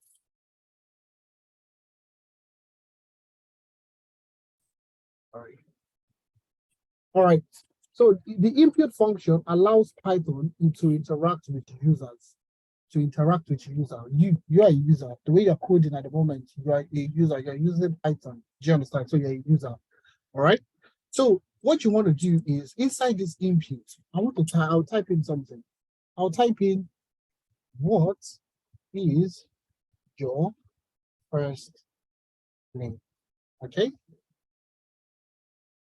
I'll type in, what is your first name? Because I want Python to be the one to ask, what is your first name? And I'll give a result. I'll give my own input. Okay? I'll put my own input. So what's your first name? I'll put Ifemena. So the next thing, I'll copy this.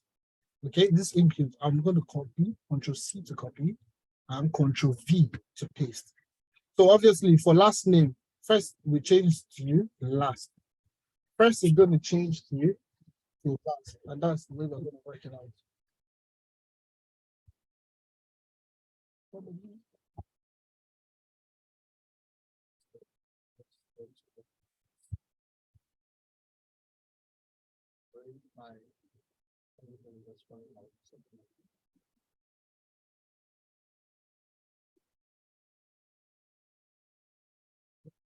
All right, sorry.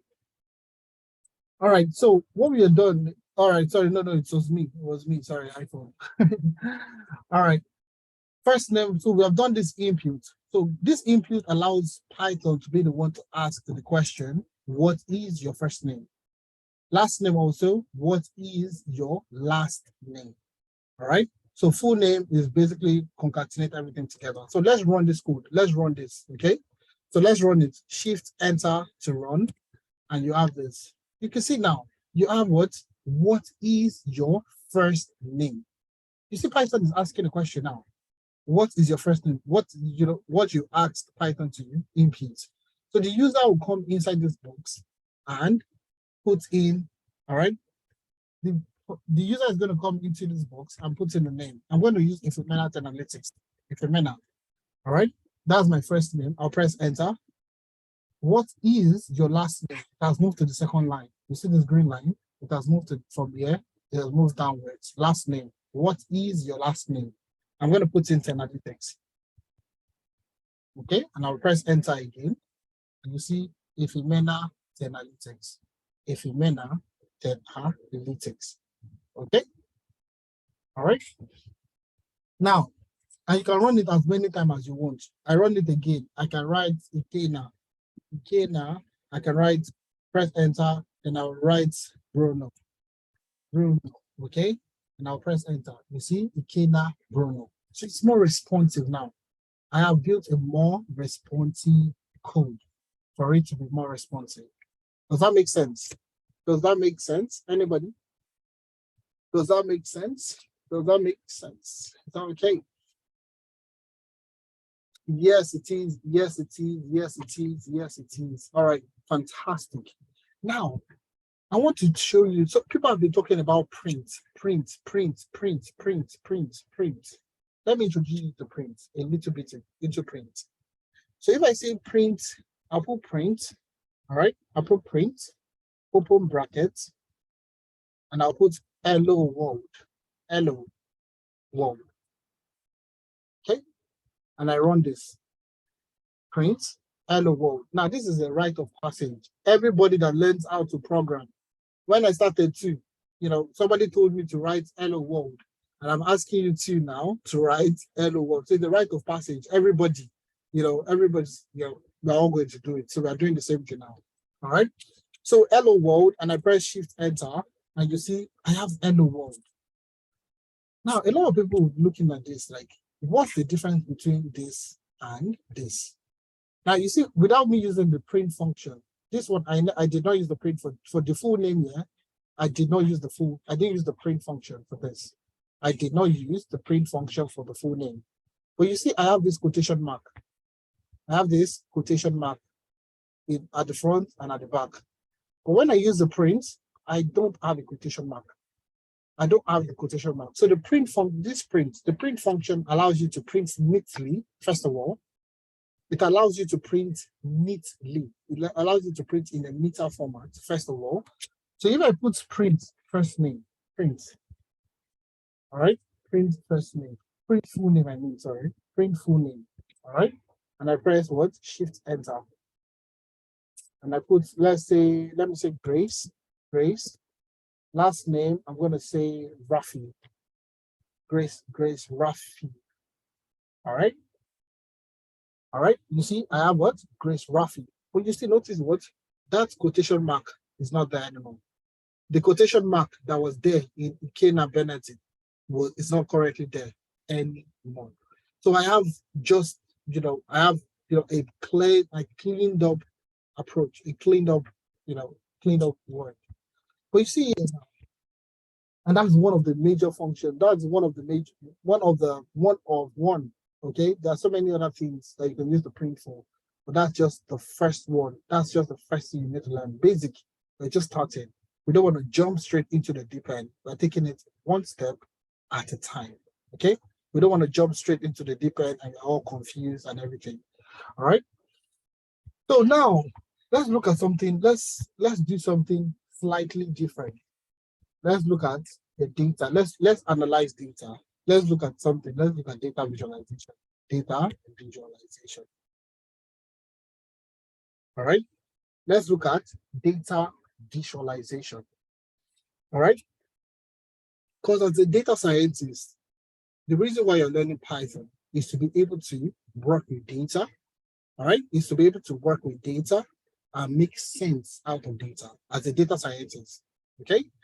Don't worry, we'll talk about the difference between data analysis, data scientist, and all that, okay? But as a data scientist, you are doing way more analysis, more in-depth analysis with data, all right? In order for you to gain insight, all right? And we'll be talking about that. Let's quickly look at that, okay?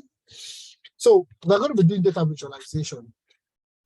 And does anybody know any data visualization library in Python? Does anybody know any data visualization library in Python? Does anybody know? Anybody? Pandas, wonderful. I love that. A lot of people don't believe pandas can do visualization, so that's a very good answer. PyPlot, Seaborn, Matplotlib, NumPy, I think it's okay. Matplotlib, Pandas, Seaborn, Matplotlib. Yeah, fantastic. You guys are brilliant. Okay. If you've never seen this before, don't feel alarmed. Okay. Don't feel like, oh, what are these people talking about? Don't feel alarmed. That's why I'm here. All right. So data visualization in Python, we need to be able to visualize our data. So we need what we call libraries. Libraries. Okay. Okay. All right.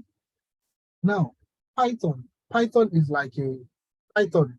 Python in general. Python. When they say Python is like a pot. Okay, it's like a pot. Don't worry, I like food, so all my analogies they are around food. So, so if you see my analogy now, so food, but we all like food one way or the other. Okay, you understand what I'm trying to say? So I like food, so I'm using my analogies and using so Python as a tool, as an application, as a programming language. Okay, Python is like a pot. A pot, you can use it to make noodles. Okay, it's gonna cook your noodles. You can use the same pot to make swallow, to make eba, to make fufu, to make any other swallow that you have, powder yam. It's gonna make it, isn't it? You can use it to boil water. You can use it to boil eggs. You can use it to do anything. You can literally use your pot to do anything. Do you understand? To cook any food you want. You can use your pot to cook your food. That's the same thing in Python. Python, you can use Python for web development. You can use Python for what? For data science. A mobile app developer, you take Python too. You use it for mobile app development. Another set of people, category of people, will use Python for something else. So Python can be used for so many things. There is no best case. There's no best scenario for you to use Python. You can use Python for automating, to automate your workflows and all that. So Python can be used for anything. And the reason why Python can be used for anything is because of what we call library. Because we have different libraries. A web developer, okay, will take Python and use it for web development. We would use certain libraries like Django for web development, okay? They will take Django and using Django to develop a website and all that, okay? Data scientists, we have pandas, we have Seaborn, we have all these libraries for us to be able to do visualization, data analysis, data wrangling, and so on and so forth. Okay, so that's library. Okay, now this is just me introducing you to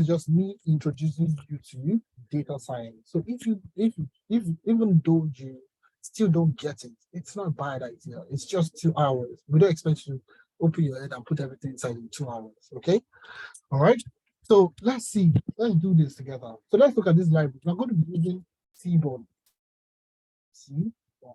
Okay, Seaborn.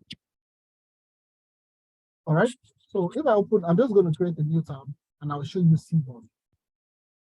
I'm just going to type in Seaborn. Okay, so Seaborn, you see, let me just home tab. So statistical analysis, statistical data visualization. Okay, it allows you to visualize the data. Okay, so you see, Seaborn is a Python data visualization library based on Matplotlib. It provides high-level interface for drawing interactive and informative statistical graphics. Blah blah blah. It is used for data visualization. All right, it's used for data visualization. So let's talk about it. Let's visualize. So first step one, I'm going to put it in steps for you, so you always remember. Step one for data visualization. Step one. I want to say import. You need to bring in the library. You need to import library. All right. So I would say import Seaborn. Import Seaborn as SNS. Now, a lot of you will be asking, what does SNS? What does it mean? Import Seaborn as SNS. What does that SNS? What does it mean? Now, I want you to take, for example, I want you to look at your name, okay? Now let me take somebody. Let me take somebody. Ayo, for example. Ayo. My name is Ayo Dele, but you can call me AY for short. My name is Ifemena, but you can call me EF for short.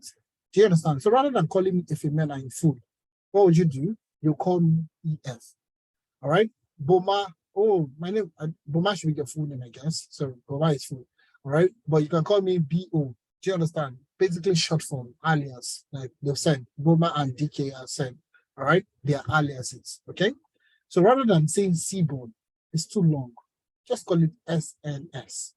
Now, you would ask yourself again, why SNS? Why not just S alone? Why do I need to type SNS? Do you understand? It's basically convention. It's conventional naming. So if somebody picks up your code, another entire new person, somebody that has not seen code, that was maybe another programmer in the US, sees your code, the person should be able to understand what you're writing. Okay? So it's conventional. Everybody calls it SNS. So what do? You also call it SNS. So whenever somebody sees your code, they know that, oh, SNS, this person used Seaborn to visualize their data. All right? So it's just an alias, literally. It's just an alias. So I'll press Shift and Enter, and I'll run it. Okay? And now we run this. So now Seaborn, okay? Seaborn comes with practice data. Okay? Seaborn comes with practice data. So they know that obviously as a data scientist, you need to have the grasp of full understanding of data visualization. And it's very simple, and you'll see it together. Very simple. A lot of people, you'll see for yourself. So we have Seaborn as a library comes with plenty data for us to practice. All right. So let's look at some of this data. So I would say SNS. That's the library. Okay. So Seaborn is what? Seaborn is SNS. So I would say SNS dot get data sets. Okay. Get data sets underscore names. Okay. SNS dot get underscore data sets underscore names. So I want to get the names of the data set inside Seaborn. I want to get the names of data sets inside Seaborn. There are plenty of data sets. You can see there are quite a number of data sets in there. Okay? You have quite a number of data sets. You have anagrams, you have attention, you have car crashes, diamonds, dots, exercises, flights, so on and so forth. All right? So you have so many data sets, all right? Planets, penguin, tips, Titanic, so many data sets in there. So which one of these data sets should we use? Anybody? Which of these data sets should we start with? Should we visualize? Should we play with? I'm going to take a few people. Diamonds, I have Titanic. I need two more. So I know Titanic, another Titanic, two diamonds, two Titanic, three Titanic. All right, fantastic. Okay, I have three Titanic. So I'm going to go with Titanic. Okay. Titanic and diamonds. Okay, we'll see. We have enough time. We'll probably look at it too. So let's start with Titanic. Okay. So let's load the Titanic data set. Okay, load the Titanic data set. So we have Titanic. You see, Titanic is there. It's part of the data set available. Titanic is part of the practice data set. So we are practicing. We want to practice. Okay, we want to practice. Okay, so they've given us data for us to practice. It's only for us now to use the data set to practice. So let's load the data set. Let's load it. All right, that's to load the data set. All right. So what you want to type is you want to type, I'm going to say Titanic. All right, my variable will be Titanic equals SNS dot load underscore data set. Okay. And I'll put into quotation Titanic. Okay. Titanic. Please note that it is case sensitive. Python is case sensitive. Python is case sensitive. So all I've done is SNS is the library. SNS dot load data set. We want to load the data. So it's easy for you to remember. Anytime you want to load data, you just say load data set and you type in the name of the data set. So if it's Titanic, obviously Titanic we're dealing with currently. So I typed in Titanic and that's what I have there. So if I run this, okay, if I run this, you see the green mark telling me check, everything is good. Continue, okay? Load data set, load the Titanic data set. And you see load Titanic, and we have loaded that already. So this is step 2. Sorry, I suppose I've added it for you, step 2. All right, step 2. Okay, so you don't forget. Okay, so step 3, I want to view the top rows in the data. Okay, view the top rows in the data. View the top rows, the ones on top. All right, I want to view the top rows in the data. So what do I do? Okay, plus, hey, please, I'm not understanding. Push me. What's the problem? Where do you have? Tell me exactly where you are so I can see if I can catch up with you. I can import files. Okay, so let's see the top rows in the data. Let's try and see the top rows in the data. So let me just copy that for you so you can see better. So that's the one. That's the easiest part. Okay. All right. Sorry, guys. All right. So let's view the top rows in the data. The top rows. We have loaded the data set. We have loaded the data. Now, this time around, let's view the data. Let's view the top rows in the data. So the name of my data set is Titanic. You see, sns.load Titanic dataset. I assigned it to this variable, Titanic. Okay, I assigned it to the variable Titanic. All right, so what do I do? All right, Pushmade and Monsurat, do you guys, what do you call it? Pushmade and Monsurat, are you guys using Google Colab also? Or you're using another library? You're using another platform, another, put it in the chat. Are you using Google Colab? That's the problem. Now you're using Google Colab, you're using VS Code, you're not good, you have to load, there's a way for you to do pip install, okay? There's a way that's why I said everybody should use Google Colab for the class. Do you understand? So we're all following together. All right. So there's some things you need to do pip install. So you need to pip install Cboard. Okay. So let's view. Don't worry. Pushmade, Punchmade. You need to do that. All right. Name the top rows. Let's view the top rows in the data. So let's do this together. So Titanic in our data sets. Okay, .n. So you see, sns.load data sets, all right? We brought in the Titanic data sets and we assigned it. This is assigned. You remember what we did? Like I said, your variable will never complain. If it's data, assign it to the variable, it's going to accept. It's like the ice cream bowl. You can put beans, you can put rice, you can put pap, you can put anything inside, it's going to accept it. It never discriminates. Do you understand? Now we have put a data set, a whole data set inside the same variable. Is it complaining? It's not complaining. Now let's run this. The data set, which is Titanic.ed, is going to give us what? The entire data set. So this is the first row in the data. All right. It's going to give us the first 5 rows. So .ed, okay, ed returns the top 5 rows. Okay. So when you say ed, Titanic.ed, it gives you the top 5 rows. Now count it 1, 2, 3, 4, and 5. So this is the data set. Titanic. People that survived versus people that did not survive. So 0 for people that died and 1 for people that survived. P class, the class, in the data, the class in the ship, in the Titanic. Were you in first class? Was the person in first class, second class, or third class? Is there? The sex of the people in Titanic, male or female. The age of the people on board. If the person has a sibling, okay. If the person has a parent or a child. If the person has a parent or a child, okay. The fare, basically how much they paid, where they embarked, okay. You can see embark town, okay. That's Southampton, Cherbourg, and some other places, I don't know.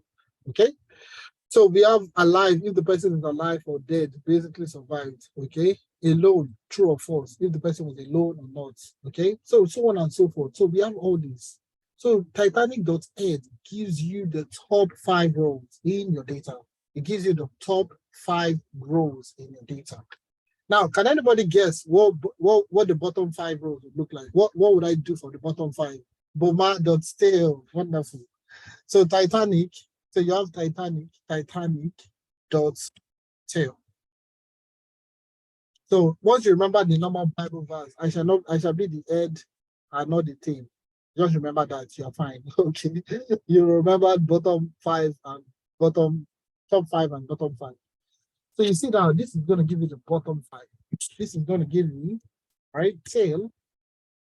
So the tail is going to return the bottom 5 rows. Okay.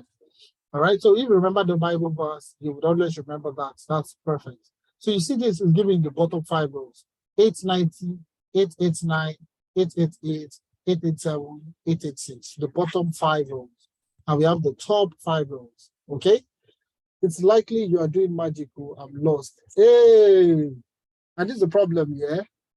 You don't call me, you don't raise up your hand, you wait till you are lost entirely before you now start to drive me back. All right, Jacob, do you want to tell me where you are lost? Have you brought in the data? Are you using Google Colab? I told you we should use Google Colab. So if you're using VS Code, you're using Jupyter Notebook, you will likely get lost because it's not the same platform. Okay, it's not the same platform. The way you type on Google Colab is different. So you're using Google Colab. So where did you stop? Brahima, is Brahima on the call? Brahima, I've not seen you responding to people's messages. Brahima, you're not, people are asking about recording. The session is recorded. Just wait to the end of the session. I have responded. Privately responded to them. Okay. All right.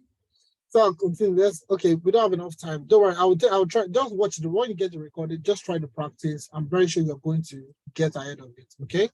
So let's do a little bit of visualization. Then we can call it a day. Okay. We're almost done. Don't worry. We're almost done. So for people that are tired already. So let's do first visualization. Let's look at male and female. Okay. Or let's first of all look at people that survive. Okay. Let's look at people that survive. So what to know? Obviously we have a lot of people on board. Okay, we have about 890 or 891 people on board. All right. So let's see how many people died against people that survived. All right. The Titanic, we know people died and people survived. So let's see people that died and people that survived. So let's do that. So let's do the first one. I'm going to say what I want to write here. The ratio of passengers that died versus survived. Okay, so the ratio of passengers that died versus survived. So let's quickly do that. Okay, so it is SNS.count plots. SNS.count plots. Okay, open brackets. All right, so the count, basically, I want to count. I have zeros and one, okay? 0, 1, 0, 1. So I want to count all the zeros and put them in one place. I want to count all the ones and put them in one place. So I want to count all the zeros. I want to count all the ones and I want to put them in their own places, okay? So that's basically what the count plot means. So I want to know how many people. So count, you want to count how many zeros, how many ones. Is a count plot I'm going to use. So in my x, I'm going to say x equals to what? I said x equals, x equals, and I'll put what? Survived. The name of the column. The name of this survived. I'll type it here. Okay? Survived. Okay? X equals to survived. And I'm going to pass the name of the data. What's the name of the data? Titanic. Titanic is the name of the data. Titanic is the name of the data. So if I say sns.countplot x equals to survived, and I run it, okay, you see, I have visualized my first visualization. Let me zoom out a bit. All right. So what I have done here, basically, what I've done here is I want to count. That's why I'm using the count plot. I want to count how many people died versus people that survived. In the survived column, all right, I have zeros and ones, okay? So I wanted to count all the zeros and I want to count all the ones and plot them. So what did I do? Count all the zeros, count all the ones, all right? And put what? The data, X is what? Survived, okay? So I have been using SMS since we started the data, but since it's working, but I stick right. Yes, you can go ahead. So you can use SMS. It's going to work. Like I said, you can call it anything. It's just because it's conventional naming. It's conventional in the sense that that's what people call it. People call Seaborn SMS, not SMS. So if somebody else sees SMS, it feels like a message, like I'm creating a message. I don't know. But it's okay to work. James, you're fine. You don't need to stress yourself. You're fine. So X equals to survive. All right. Data equals to Titanic. We all know data. The data is Titanic. So data equals to Titanic. So it's basically, you need to tell it where the data is. Do you understand? So it's like saying, as I know you guys have been in a situation where they say, go and look for something from you. All right. Your mom will tell you, go, if let's say my mom, if a man, go and bring my bag in my room. Go and bring my bag in my room. Then you enter the room and you search for 2 hours. You will not see this bag. You search and search and search looking for this bag. You will not see this bag. But the moment she comes into the room, she'll just say, can't you see the bag? And the bag is literally on the bed. Do you understand? If you've ever been in that situation before, Python is always like that. Okay, that's the same thing with Python. So if you don't tell Python where the data is, Python will be looking for data up and down. Okay. Python will be looking helter skelter. Where should I go and be looking for survived? Where should I be looking for survived? Right? So you need to tell Python. You need to tell Python where to go to look for the column survived. So that's basically what we do. X is survived. So we're not telling Python to go and look for survived. This code, this name, survived. Go and look for it in the data Titanic. That's basically what we're saying. All right. Do you understand? Is anybody following me? It's very quiet now. Very quiet. And I don't like this quietness. I don't like it. I don't like it. If you're following me, say yeah, yeah. Lots of scenarios like this happen. Yeah, it feels like they're just super human. Exactly. No. Okiki, what's happening? All right. Yeah. I see a lot of yeah. So that's fine. If you don't get it, Okiki, and the rest of people that might have maybe been distracted or something happened and you just don't know what happened and it's not working out, don't worry. Okay, you'll get the recording. All right, the recording is going to be made available for you, and you can do anything you want to do with it. It's the idea. All right, and that's why I'm trying my best to bring it home. So even when you're watching the recording, you will always be able to understand what I am doing. Okay, so don't worry. I understand you. So we can see now that more people died than people survived. We had more people that died than people that survived. So that's sort of okay. That's obviously something that we're familiar with, right? Something that we are familiar with. We know a lot of people died. So that's what the data is also confirming. But now, if you want to know, do we have more male than female that survived? Now, who wants to guess? Do we have more male? Who survived more? Male or female? Male or female passengers? Which of these guys survived more? Male survived more. Ayodele say male survived more. Okay, fantastic. Female, male. All right, female, male, female, female. Now Python we go ask. Okay, let's ask Python. God is good to say we should ask Python. So let's ask Python. So I'm going to ask Python. I'm going to say, so I want to find out the ratio of passengers of male or female, let me move this up a bit so you can see my screen well. The ratio of male and of female passengers that either died or survived, Anyways, you understand the English, they either died or survived.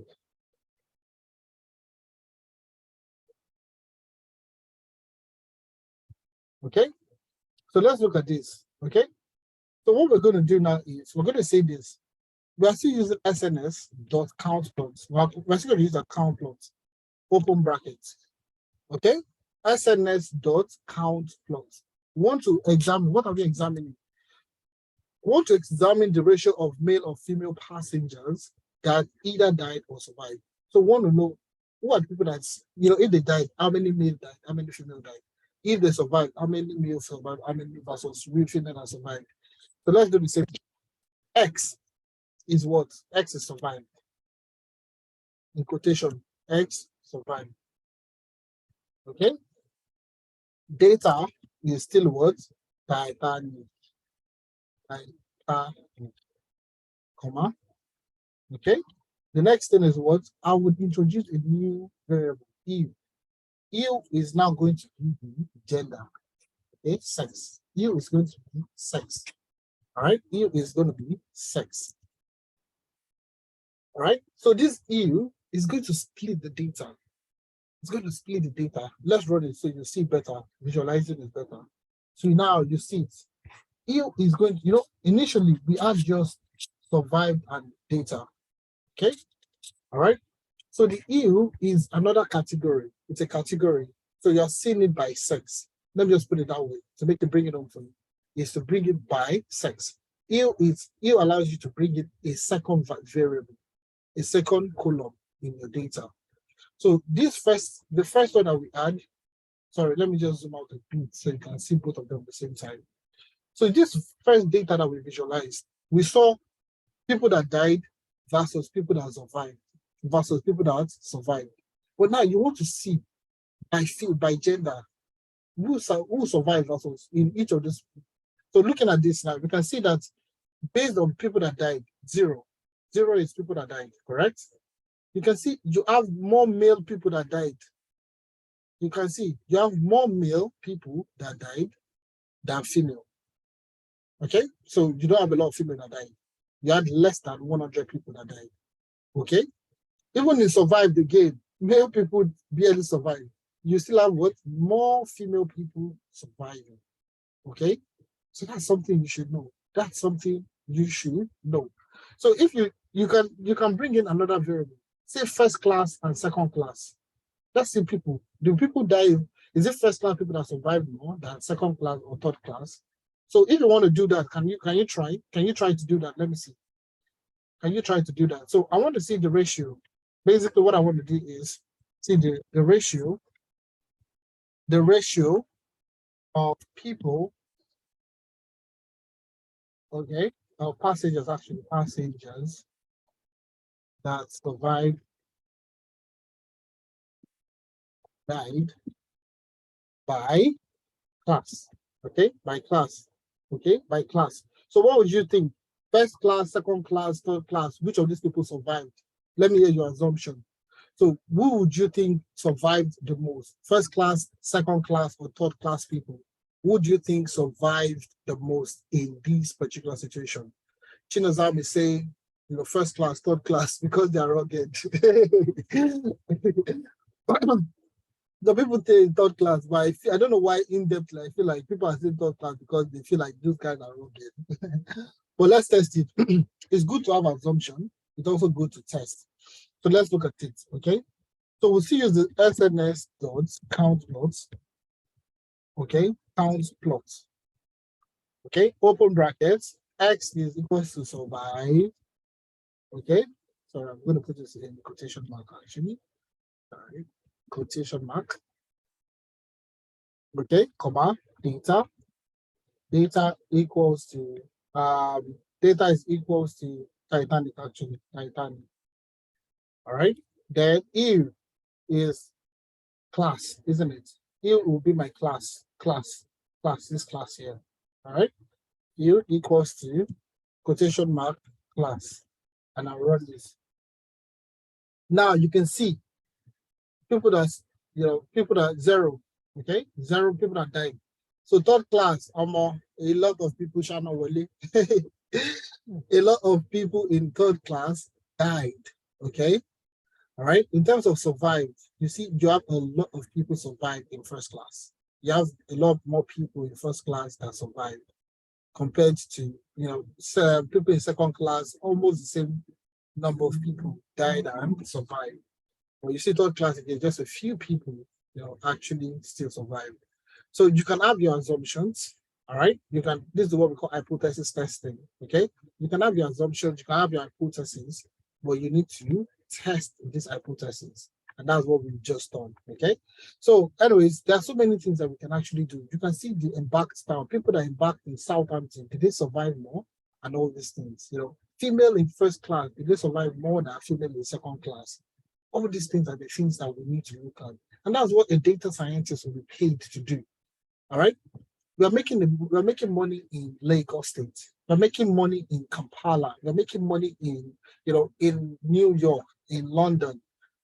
We want to see it by which category of people are we making the most money, and so on and so forth. So that's what you're trying to do as a data scientist. So while we wrap up, let's just go straight into this. Let's talk about how you can actually get started in the next 30 minutes. Okay. Let's be talking about the moral of the story. Try the seat for first class. Moral of the story is like, try the seat for the first class. Try. I like that. I actually like that. That was a good one. What's Abdurrah? Abu, I'll just call you Abu, okay? Abu Sadiq, okay? That's actually very good. I like that. So let's talk about the full stack data science. In the next few minutes, we're going to talk about how to start. You've seen all these things that we've talked about. You can learn them. You can actually learn them. But people just feel so timid to say that, oh, I cannot do it. But you can. That's the beauty thing.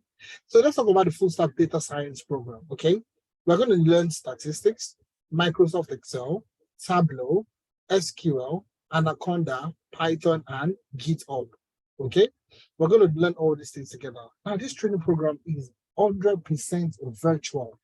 So if you are in Cambodia, if you're in China, you're in Malaysia, you're in the US, you're in Nigeria, you're in Ghana, you're in any part of the world, you can join the program. That's the beauty. Now, our program is very diverse. Even our facilitators, people that are going to be speaking to you, across the world. We have facilitators in Canada, in the US, in the UK. Currently, I'm in the UK, all right? We have facilitators in Ireland, in France, Germany, that will be working with you to get you into the stage of the next stage in your career as a full stack data scientist. The training programs are hands-on, okay? They're practical. See what we learned in just about 2 hours, okay? See what we learned in 2 hours. Now, imagine, 3 months of learning. Imagine 3 months of learning. Imagine what you'll be able to do, achieve, what you'll be able to accomplish. One-on-one talking, having one-on-one conversation with me on a monthly or a weekly basis. Do you understand? That's what we're going to be doing. We're going to be working on projects. Because at the end of everything, you starting your career as a full stack data scientist or as a data scientist, right? They would ask you questions on what have you built, what have you worked on, what project have you worked on. They want to see it, they want to know what you've done. And that's what we are trying to tell you, all right, that you need to build. You need to build a lot of projects, okay? Like what we started with already, okay? That is one type of project you can work on. Another good thing is you have lifetime access to the materials, lifetime access. So in 2 years' time, you've forgotten something, even in 6 months' time, you've forgotten something, you can always go back to the materials to revise, to have access to the materials, all right? So you're going to have over 20 plus topics, over 20 plus classes, 50 plus topics, and so on and so forth, all right? You work on over 6 projects. You're going to add over 6 projects to your portfolio. So what makes you, what English am I looking for? What makes you sellable, all right? What makes you sound like a professional is the kind of project you've worked on. So that's why you see a lot of people attaching their GitHub page and attaching the things they worked on, posting online. people want to see that you know how to do this thing. Do you understand? So we also do, I will talk about job prospect visibility. I'll talk about that as we go on. You get a certificate upon completion of this training program. All right. And this training program is for 3 months. Okay. And you get 1 month free internship. 1 month free internship where you still get to own your skills. So you'll be given live case studies. Based on these live case studies, you'll be coming up with recommendation. So when a potential recruiter reaches out to you or you apply for a job, you will be talking about your experience as an intern with analytics, working as a consultant and all that. So these are the things, this is what we do in the full stack data science training program. Now, the key question you'll still be asking yourself, how do I become a full stack data scientist? If you've done all this practical talking and all that, but how do I become a full stack data scientist? How do I start? Very simple. The first thing I would say is learn statistics. So we're going to teach you statistics, measure of central tendency, measure of asymmetry, normal distribution, and so much more. All the things you need to know in statistics to get started in data science, you will learn it. And I'll show you. I'm a man of my word. I'll show you the things that you're going to learn. Then after learning statistics, you would learn what? Excel and Tableau for predictive analytics. All right? So you will learn Excel and Tableau for what we call predictive analytics. So you learn it.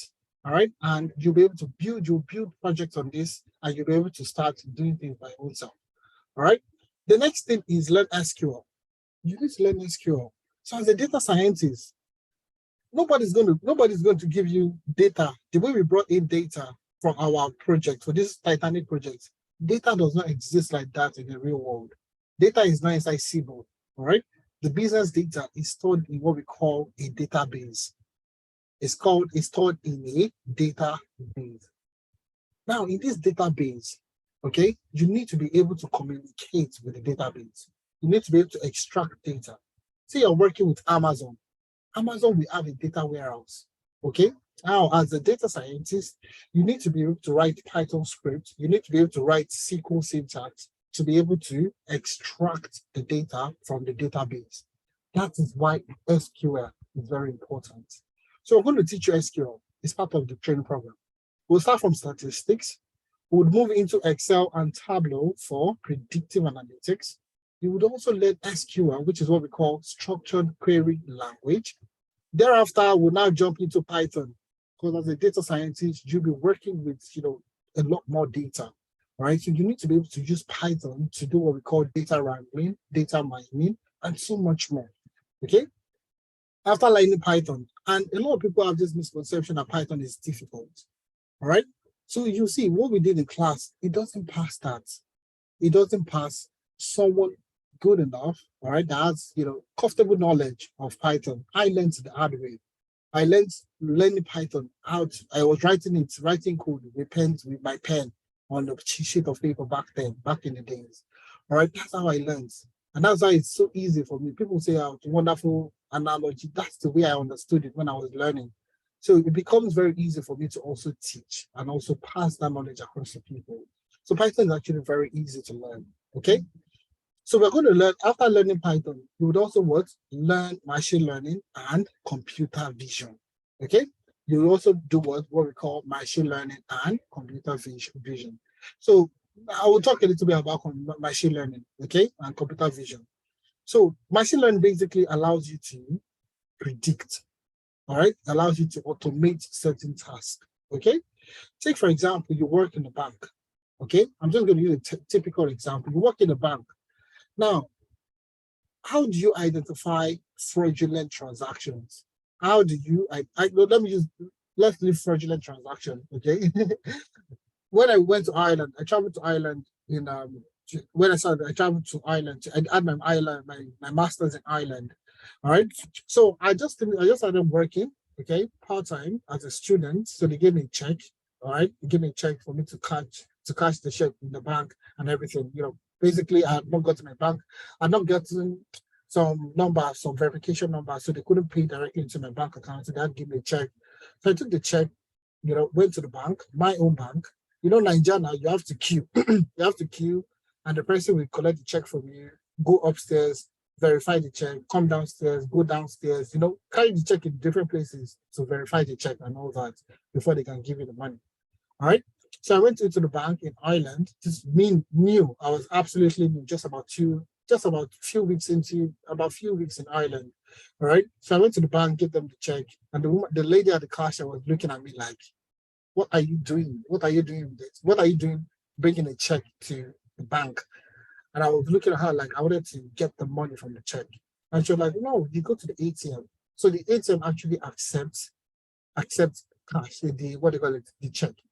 So I took the check to the ATM. She showed me what to do, press the button, put the check into the ATM, and the ATM was able to identify the amount that was written on the check. Okay, the amount that was written on the check, all right, was able to deposit that same money into my account. It's not even giving me cash. It was able to deposit the same money that was specified on the check, was able to deposit that money into my bank account. Now, you can see where machine learning has done what? It has taken over from certain people's job. So in Nigeria, if people can take check and just go to the ATM and put it in the ATM and is able to identify the check, you don't need the cashier anymore. And that's what you see when you go into the bank outside the country. You barely see customer service and people sitting down and wait for customers to come into the branch, because there's so many of these things that have been automated by what we call machine learning. So you being able to build your own application, you leveraging machine learning, is going to give you an edge. And that's why they call it the sexiest job of the future, because you are the one that will be building these applications that will be automating people's job. All right. So computer vision on the other end is, you build an application to detect, things. Okay. To detect things. We'll talk about that as we go on. I'll show you some of the projects that our participants have worked on. Okay. So you can believe what I'm saying. So at the end of everything, you become a full stack data scientist. At the end of everything, you become a master data scientist. You get a certificate that refers to you as a master data scientist. So this is the process you go through to becoming a master data scientist. You learn statistics, you learn Excel and Tableau for predictive analytics, you learn SQL, you learn Python, you learn how to do machine learning and computer vision. Then you can become a master data scientist. So this is the progression we're going to go through. You can see it's step by step. And that's why I tell you, you don't need to be an expert. It's beginner, all right? People with no programming experience or even experienced developer looking to transition. I had a friend of mine, not really a friend, well, we are friends now, okay, because we talk. It was a developer with one of the major banks in Nigeria, a developer, a back-end developer, all right? And I was like, oh, if I want to transition, I want to get, I want to do data science. Currently now, he's in the UK, works as a machine learning engineer. And I will talk to you about all these prospects that are in there. So many prospects out there, all right? So you see, we start with basics. So step by step, you don't need to be sound. You don't need to be sound in anything. Literally, we want you to be bare. I'm going to start, all right, we'll start from the step, taking it one step at a time, okay? So we start from statistics to Microsoft Excel, to Tableau, to SQL, to programming, to data analytics, to machine learning, to computer vision, okay? And that's how we'll build, and we're going to be building projects and all this. So imagine at the end of this project, at the end of this program, you have a bunch of projects at your beck and call that you can show, potential recruiters. Okay. So we start from Excel. Okay. Like I said, these are the topics you do: statistical analysis and modeling in Excel, predictive analytics, same thing with Tableau, statistics. Sorry, Power BI is not part of this. SQL, Python for data science, exploratory data science, data visualization, machine learning, and so on and so forth, okay? Now, additional benefits to this training program. It's good to have the technical skills. That's good. That's what most people are chasing. People are chasing technical skills. I want to learn how to Python. I want to know this. I want to know that. But that's just one step. That's literally just one step in the process, all right? That's just one step. Now, this additional benefit is free of charge. It's free. You don't need to pay for this. You're not paying for this. You're not paying for this. Free of charge. All right? It's free. The first of this is CV review. Now, your CV is you in paper format. And that's why I tell most people, I say this every time. Your CV is you in paper format. So if you are going on a date or you're going for an interview, what do? You wear a very nice suit, a very nice tie, you have your hair cut, you wear a nice shoe, and so on and so forth. Okay. Okay. You wear a nice suit, you wear a nice clothes and all that. Okay. In order for you to look presentable. But your CV is not presentable, then something is wrong somewhere. So we have an extensive session on CV review where we teach you how to create your CV, how to make sure your CV is region compliant. So the way you write your CV in the UK is different from the way you write your CV in the US, Canada, and the rest of these places. All right. If you have experience, there's a way you write your CV. If you don't have experience, there's a way you write your CV. All these things are what we're going to teach you, things that you're not familiar with, things you don't know. We're going to provide those services, and it is additional benefit to the training program for free of charge. The next thing is LinkedIn optimization. Now, LinkedIn is definitely one of the best places for you to get a job. Okay, either remote opportunity, either sponsored jobs, or whatever the case is, LinkedIn is one of the best places for you to get a job. Now, if your LinkedIn is not optimized, you will not get a job. It's not a course. They will not even see you. All right. Potential recruiters will search, but they won't see you. All right. It's not being religious or anything, but you need to optimize your LinkedIn. And I'll give a very good example of one of our participants. Went through the training program, completed the training program. He had actually gone through other training programs. He had done quite a number of other training programs, cyber security and all this, project this, project that, and all that. Completed the data science training program. We did the LinkedIn session. This guy never used to get a call or a message. They'll message you. He never used to get a message from recruiters. All right. Eventually, he got 3 within the space of 2 weeks. He got 3. He got 3 messages from HSBC, PwC, and KPMG in the UK. All right. Eventually got a job with HSBC. Currently works as a data scientist with HSBC in the UK. All right. And these are the kind of things that people are not aware of that is possible. I'm in the UK. I'm doing care. I'm doing this. I'm doing that. I'm doing this. I don't like my job. But you're not making conscious effort to leave the job. Do you understand? So these are the things that we are adding to the program to ensure that you get the job. All right. Or you get seen, first of all. They need to see you before they give you the job. So that's where your CV review and LinkedIn optimization comes in. Now we have what we call navigating the job market. Navigating the job market. Okay. Navigating the job market. And it's very interesting what we do during the navigating the job market sessions. You are new to the program, you don't know how to search for a job. Okay, data scientist, what kind of jobs can you do as a data scientist? You're not familiar. All right. So we'll talk about the different job titles that you can apply for. All right. So as a data scientist, you can apply for this kind of job, you can apply for this kind of job, apply for this, apply for that. So you know the wide spectrum of places you can apply to.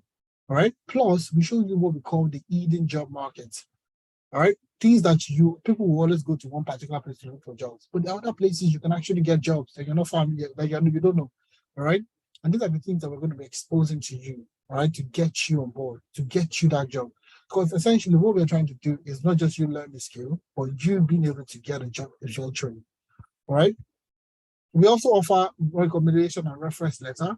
So if you're planning to do your master's, you're planning to get a new job, you don't have experience, majority of these employers are going to ask for a recommendation letter. So they see that you don't have experience, but you have the skills. You've showcased the skills that you have. They are likely going to ask for a recommendation letter. So, and that's where we come in to provide you that recommendation letter. Okay? Don't worry, I'll give you permission to. We are still going to ask questions. If you have any questions, you can always ask your questions and so on. Don't worry. I just want to be done with go through it, then we can go through and talk. Okay? So don't worry, there'll be time for questions and answers. Okay? So we have recommendation and reference letter, like I said. So, and this basically helps a lot. You have no clue what recommendation and reference letter to back up your application, what it does. All right. So we have tons of people that have gone through this training program. I'll provide them with recommendation and reference letter for masters, for job applications, and eventually now they work with the NHS. Some of them work with London Business School, and so on and so forth. In the UK, Canada, got one towards the end of last year. One of the guys got a job in Canada. Okay, currently works as a business data analyst with one of the top companies in Canada. All right. So we also do what we call job and interview preparation. So we don't leave you bare. Okay. So once you've done your CV review, we've optimized your LinkedIn, a recruiter reaches out to you. We sit down on the one-on-one call to get you up to date, to getting that job. We prepare you for the interview. So you're not left alone. Okay. Nobody's leaving you alone. The whole journey is business covering everything. Okay. So this is what we offer, and this is all for free. It's all for free. CV review, links optimization, navigating the job market, recommendation letter, job and interview preparation session. And we have what we call weekly mentorship session, which ties to this. They're almost the same thing. We have weekly mentorship sessions, all right, where we teach you, where we come to mentor you, where we get to speak. And I'll show you some of these sessions that we've done in the past, so you have a full idea of what we do. So now, you can actually work freelance also as a data scientist, all right? You can also work freelance and I will show you this quickly before I'll show you this, okay? So you see that I am not joking. So I have seen somebody with Upwork already. One of the guys, if you've ever used Upwork, okay? One of our participants actually got a job early this year in January, currently earns over $1 million just from Upwork, working as a freelancer with one of the top companies in the US. So let me find work. Let me just show you. Go to find work for your skill. And I'll show you, this is just Upwork. This is just one of the platforms you can actually leverage, okay?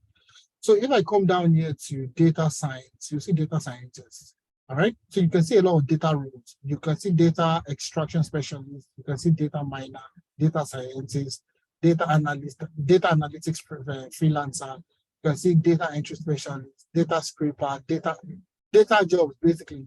That's to tell you there's enough data roles that you can go for. So I'm going to go with data science for a start, all right? So you can see Python programmer for AI application, all right? Experience level intermediate, 30 hours per week. Let's look at this. I'm going to open in a new tab and you see how much they are charting with, okay? So this is AI enabled. They are looking at $10 to $30 per hour, okay? All right? So we can look at Python automation script. This is about $1,000. Entry level, experience level, entry, experience level, entry for $1,000. All right. So, and this was posted 1 hour ago. All right. That was posted 1 hour ago. All right. Need a time series modeler, expert 1 to 3 months. Entry level, also experience level. Data science, entry level 1,200. So a ton of opportunity. And this is just Upwork. This is literally just Upwork. Unsupervised learning for coordinate data. All right, 30 hours plus per week, intermediate level, 3 to 6 months. The price also be there. And these are both 8 hours ago, 4 hours ago, 7 hours ago, so on and so forth. And these jobs are available for you to take on. And this is just data science. There's still data analytics, there's still data freelance, data this, data that. So there are a ton of jobs that you can actually do to earn freelancing just by yourself, by learning the skill alone. And that's why I tell most people, just learn skill. Learn a skill. It will feed you for years and years to come, honestly speaking. People don't know this. And this is one thing I enjoy personally. Currently, I do more contracts than even working full-time because it's easy. Don't worry, we'll talk. Don't worry, plenty to talk to. All right? So some of the job roles you can actually do upon completion of this training program is you can work as a data analyst, you can work as a data engineer, you can work as a data scientist, you can work as a data architect, data analytics manager, machine learning engineer, AI engineer, business intelligence developer. So you can do any of this thing once you complete the training program. That's the beauty of this training program. All right.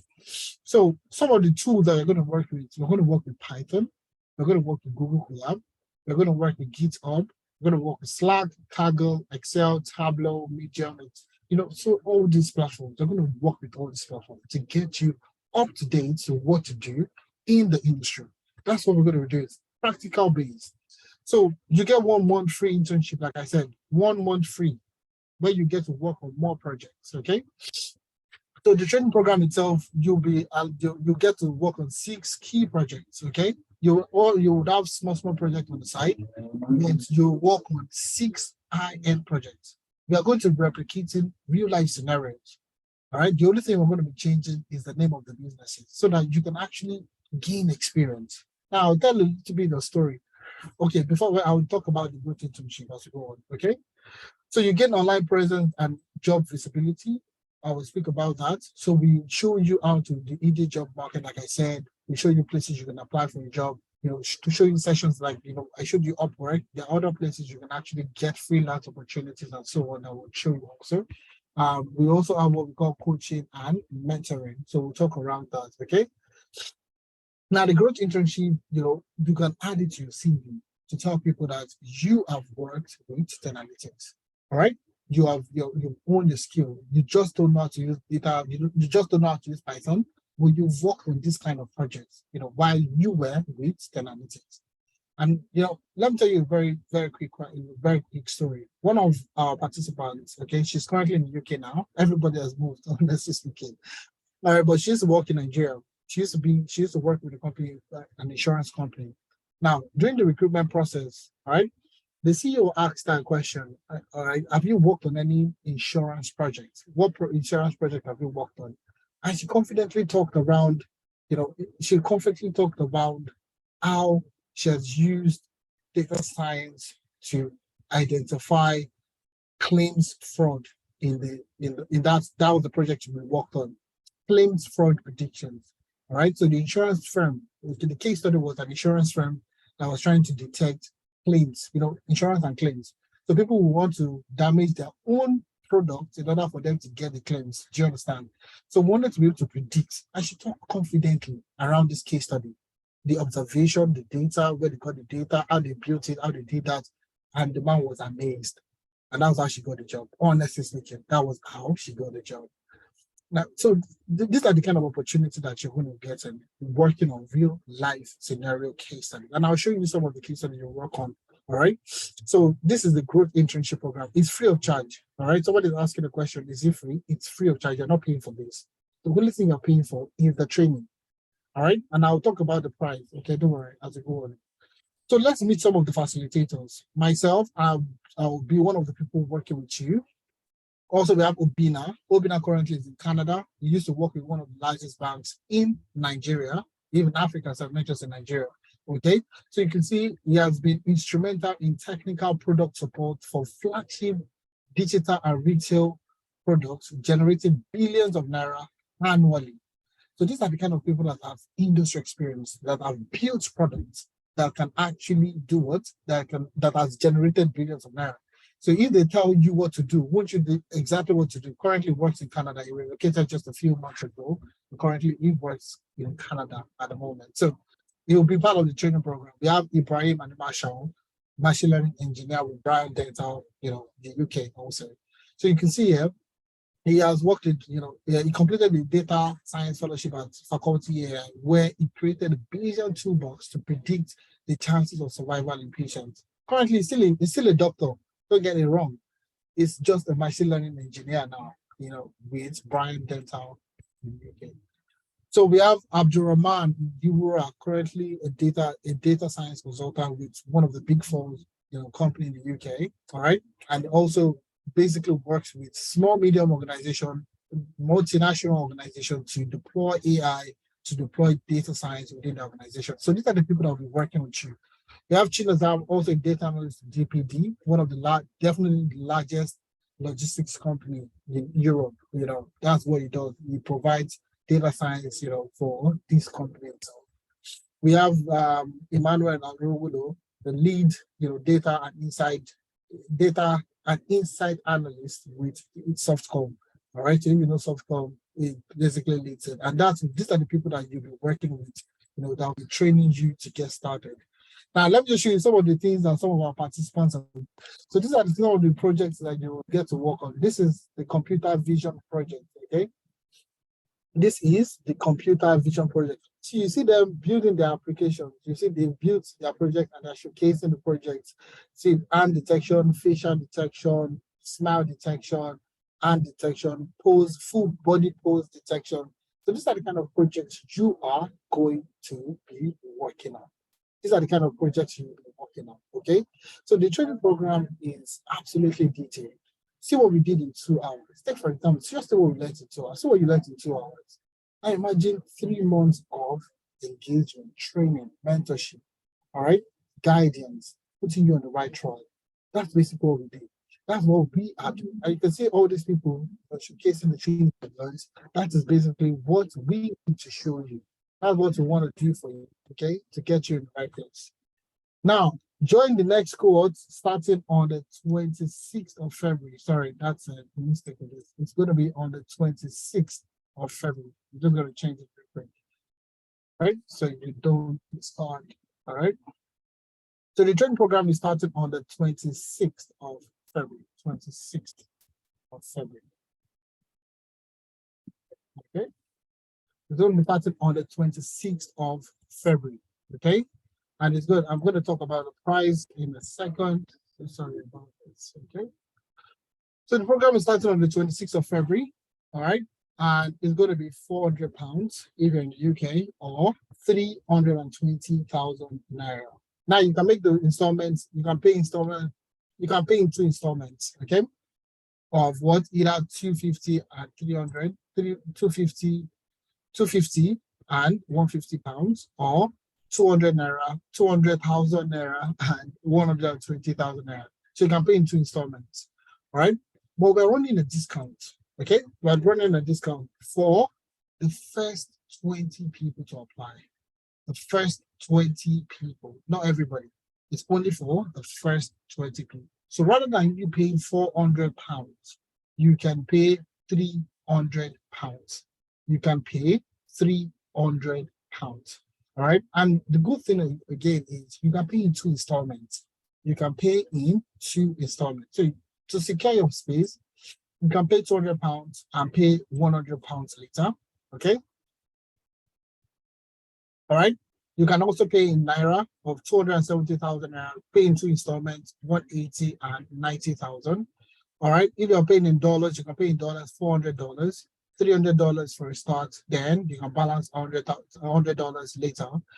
And if it's Canadian dollars, you can pay 500 Canadian dollars, 350 Canadian dollars to secure your space, and 150. All right. So this is basically, it's not for everybody. It's not for everybody on the call. Currently, we are just 150 people on the call. Okay. So it's just available for the first 20 people. First 20 people. Now let me tell you what really happens. Okay. So people wait. Okay. So people are going to say, and they'll wait till, people are going to wait till, oh, I'll wait till Monday, or I'll wait till Tuesday. Well, in most cases, you would likely have to pay the full amount, because once you hit that number of 20, it's only available for the first 20 people, the first 20 people to register. All right. So if you want to take advantage of this discount, please make your discount, make your payment, secure your space, and we can start working together. All right. So we can start working together. So this is the UK account number, and this is the Nigerian account number. So please, if you want to make your payments, please go ahead to make your payments. It's only available for the first 20 people. It's only available for the first 20 people. Brahima, you said we have people to speak. We don't want to bring them on. So we have some amazing people from our classes that have gone through the training program. I would like to, share their own experience, from what they've gone through, and what you can ask them questions if you want to ask also. All right, so Brahima, over to you. Who is the first person to speak? Okay, so we have Toma Ijatomi. Toma, please, can you unmute yourself? She's currently running her internship, and they've been working on projects for the past weeks. Okay, so let me see Toma. Toma, right? Toma. Yes. Okay. Toma, I'm asking you to unmute yourself. So I think you should be able to unmute yourself now. Okay. Yes. Yeah. We would like to see your face also. Oh, okay. Hi, Right. Efemena. Hi, And Toma. How you doing? Brahma. I'm good, thank you. Let me just.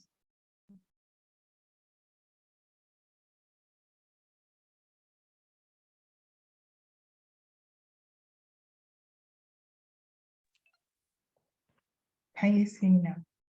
Oh, yes, we can see you. I'm going to spotlight you so everyone can see your bright face. It's all right.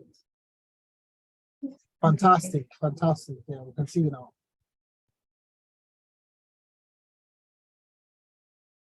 Go ahead. Yes, over to you.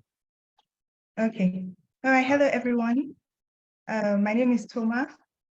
And as Brima said, I'm still very much a student of analytics, right? We started our internship, I believe, last month, in the middle of last month. So we'll soon round up. I've just recently completed the data science program, and I came across analytics on Instagram. It was a sponsored post, I believe, inviting me or inviting people, right, for a free masterclass just like this one. So I signed up for it. I had been searching for a program to do, and I recently just had transitioned into like a data analyst role, so I found it very interesting. I wanted to just continue and develop myself in that area. So I came across analytics, signed up for the masterclass, and just like you here, I remember it was Ifemena as well who took that masterclass, and just like this one was very practical. So I think that was what really convinced me, because it was really practical. I could see like firsthand all of the things that we were going to learn, and that was enough to convince me, to register for the program. And so, I registered, and so far, I'll say my experience has been really amazing. The curriculum for the program is very comprehensive. It covered like from the basics to the really advanced stuff. And just like Ifemena said, because I was listening in a few minutes ago, each class really built upon the previous one, and in my cohort, for instance, we had people who didn't have like a technical background, right? So they were not coming from an IT background, but they were able to still follow along with the classes, which was quite good. And just like this masterclass, the entire program was very engaging, was very practical, which I really loved. We usually have our classes twice a week, so from Saturdays and Sundays, over the weekends. But then during the week, we would have like extra material, sometimes extra materials to read upon. Sometimes we're given assignments, individual assignments, group assignments. So all of that was like a very rich experience, and provided like a very rich content, right, to my learning experience, and really helps to build my confidence, as a data professional. Right. Yeah. The instructors were very knowledgeable. They are subject matter experts. They're also very dedicated, very thorough in their delivery of the lectures. They were always willing to go overboard, ensuring that they carried everyone along. So it was really good. It was a very valuable, extremely valuable experience for me. And I would highly recommend the program to you guys. For me, it was one of the goals I set for myself, and Analytics really helped me, to push and to achieve that goal. And, I'm really proud of, what I have been able to achieve through the program. Currently, just a little addition. Currently, I'm searching for roles, and I have been applying, and it's quite encouraging to get callbacks. So if I apply, for instance, for 10 positions, and like more than half of those are reaching out to me requesting for interviews, that tells me that I am in demand. I have this skill. Exactly. So yes. So that's really, really good. And yeah, I would encourage you guys, to go ahead and do it. So of course, you have to be like really dedicated. to your coursework, go through the program diligently, and definitely you'll get value out of it. Yeah, so that's it from me. Fantastic. That's it for me. I'm gonna drop you. I want to showcase the things that you worked on personally. Yeah. So I'm gonna showcase your LinkedIn page with everyone that can check you out. Is that okay with you? Yes, that's fine. That's fine. So okay, that's fine, no problem. So I'm just gonna drop to Thomas' LinkedIn page, and you can see some of the projects, wonderful projects that she has actually worked on, and you'll see for yourself what we're talking about. So she's a superstar. I won't lie to you. All right. She has worked on all the projects. She worked on internship. And you see some of the things that she has worked on. It's absolutely fantastic. Thanks a lot, Thomas, for taking our time to, speak to people and share your own experience. So thank you very much. No problem. Okay, bye. Bye. So do you have Rahima? Yes. Okay, so we have Bolanle on the call. Bolanle Oyelowo. Bolanle, please, can you unmute yourself?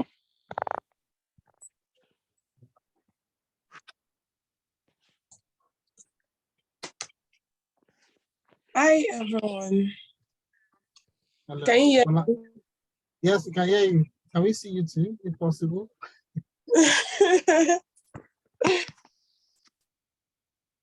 Okay.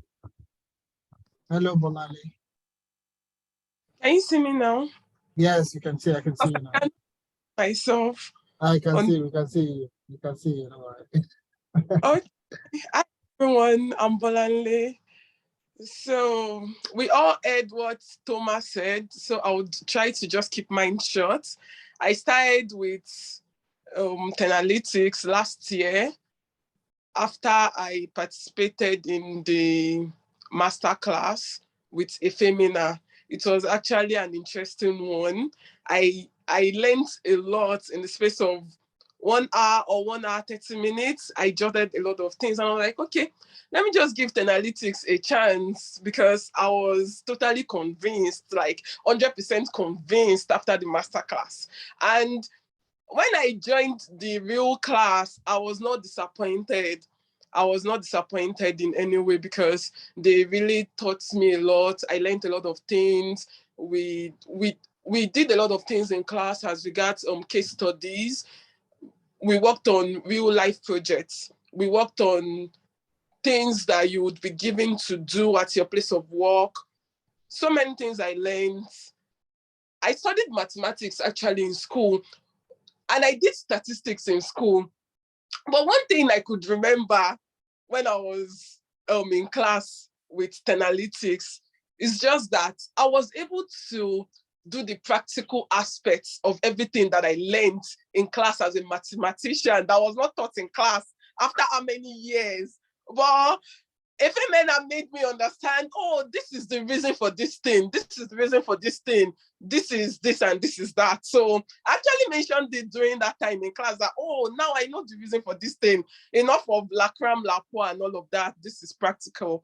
And Efemena and all other tutors are emotionally intelligent. Oh my God, Efemena. I keep saying it even till now, even in other programs, like, oh, Analytics, Efemena, like, is always ready to attend to you. If you don't understand anything, he would explain to you again. And one thing is that anytime you are quiet in class, he's always bothered. He will be like, if I'm not talking, what's happening? Is it that you don't understand? So your silence means a lot to him because he wants everyone to understand everything. And then I was able to meet awesome classmates that are still my friends till now. And the projects, oh my God, the internship program we are currently running, because I'm currently on the program, it's been very great. I've been learning a lot even while working on case studies, and it's been nice. And I think that's all for now. Thank you, everybody. That's fantastic. So I quickly have to go back to the meeting. Oh, Thank okay, you. okay. Yeah, no problem. Thank you very much for taking our time. Thanks. Yeah. All right, wonderful. It's good to see you, Balali. It's been a while. Thank you. Good to see you, Femena. All right. Thanks All right, for the link ears all the time. Like Efemena would always give you a listening ears. He would always listen to anything you want to say, like, oh, this is it, this is what I'm going through and all of that. So thank you. Thank you very much. I appreciate the kind words. Thank you very much. Have a good one. All right, Raima. Okay. Okay. So lastly, we have Kemi. Kemi, please can you unmute yourself? Yeah, thanks for the invitation. Hi, everyone. I'm Kemi, and Toma and Bolanle have done justice to talking about analytics. I don't even know what I want to add to that. But yes, I do have a few things to add. I started out by joining the masterclass for data analytics, where I learned Power BI. I saw Power BI in action, and the way it was taught just wowed me. Like I had zero idea about Power BI. I had learned Tableau by myself before then, but then I couldn't say I understood what I was doing with the Tableau, and then I gave up trying to learn. And then all of a sudden I saw Power BI in action. I was really impressed at the pace with which they taught it. Under 2 hours, I was able to go back and then build a dashboard by myself. And I'm presently working as a data analytics in the company I am. I have a background in geosciences. So I'm basically transitioning from geosciences into IT. So starting with the data analytics was just something else, seeing the Power BI in action. And then after that, I was still feeling like I wasn't still encouraged. Like I was encouraged to join, but I was confused about choosing between data analytics and data sciences. I have always wanted data science, so I decided to try again and join the data science masterclass.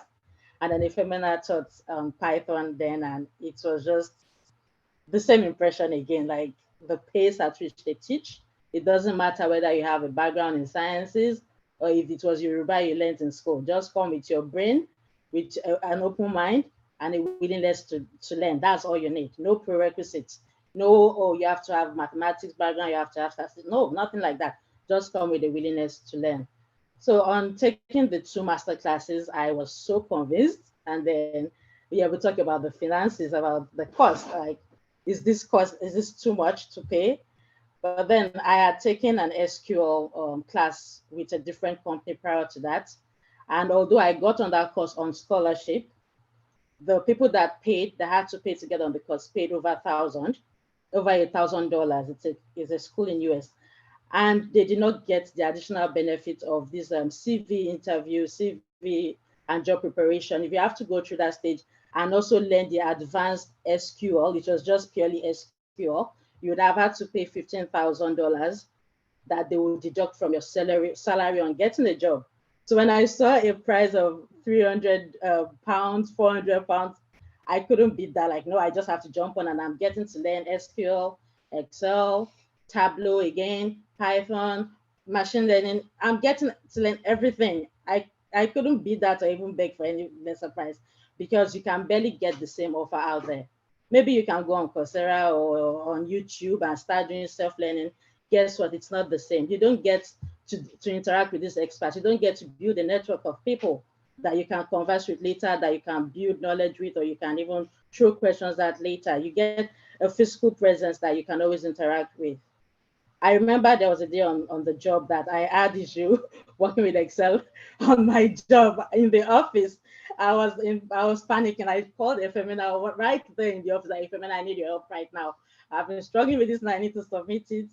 Efemina did not blink. I know he would probably be on his job at the time, but immediately he jumped on the call with me, shared screen, and helped me resolve the issue within a few minutes. After I had struggled the day before for 8 hours, he resolved it within minutes with me without stress. So I was like, oh, so I even get this additional support, that I didn't know I would be eligible to. I have it. Now we know we can reach out to Ifemena and other facilitators to help out if you think you're stuck even on the job, or if you're working on a project. Yeah, you build a network of friends.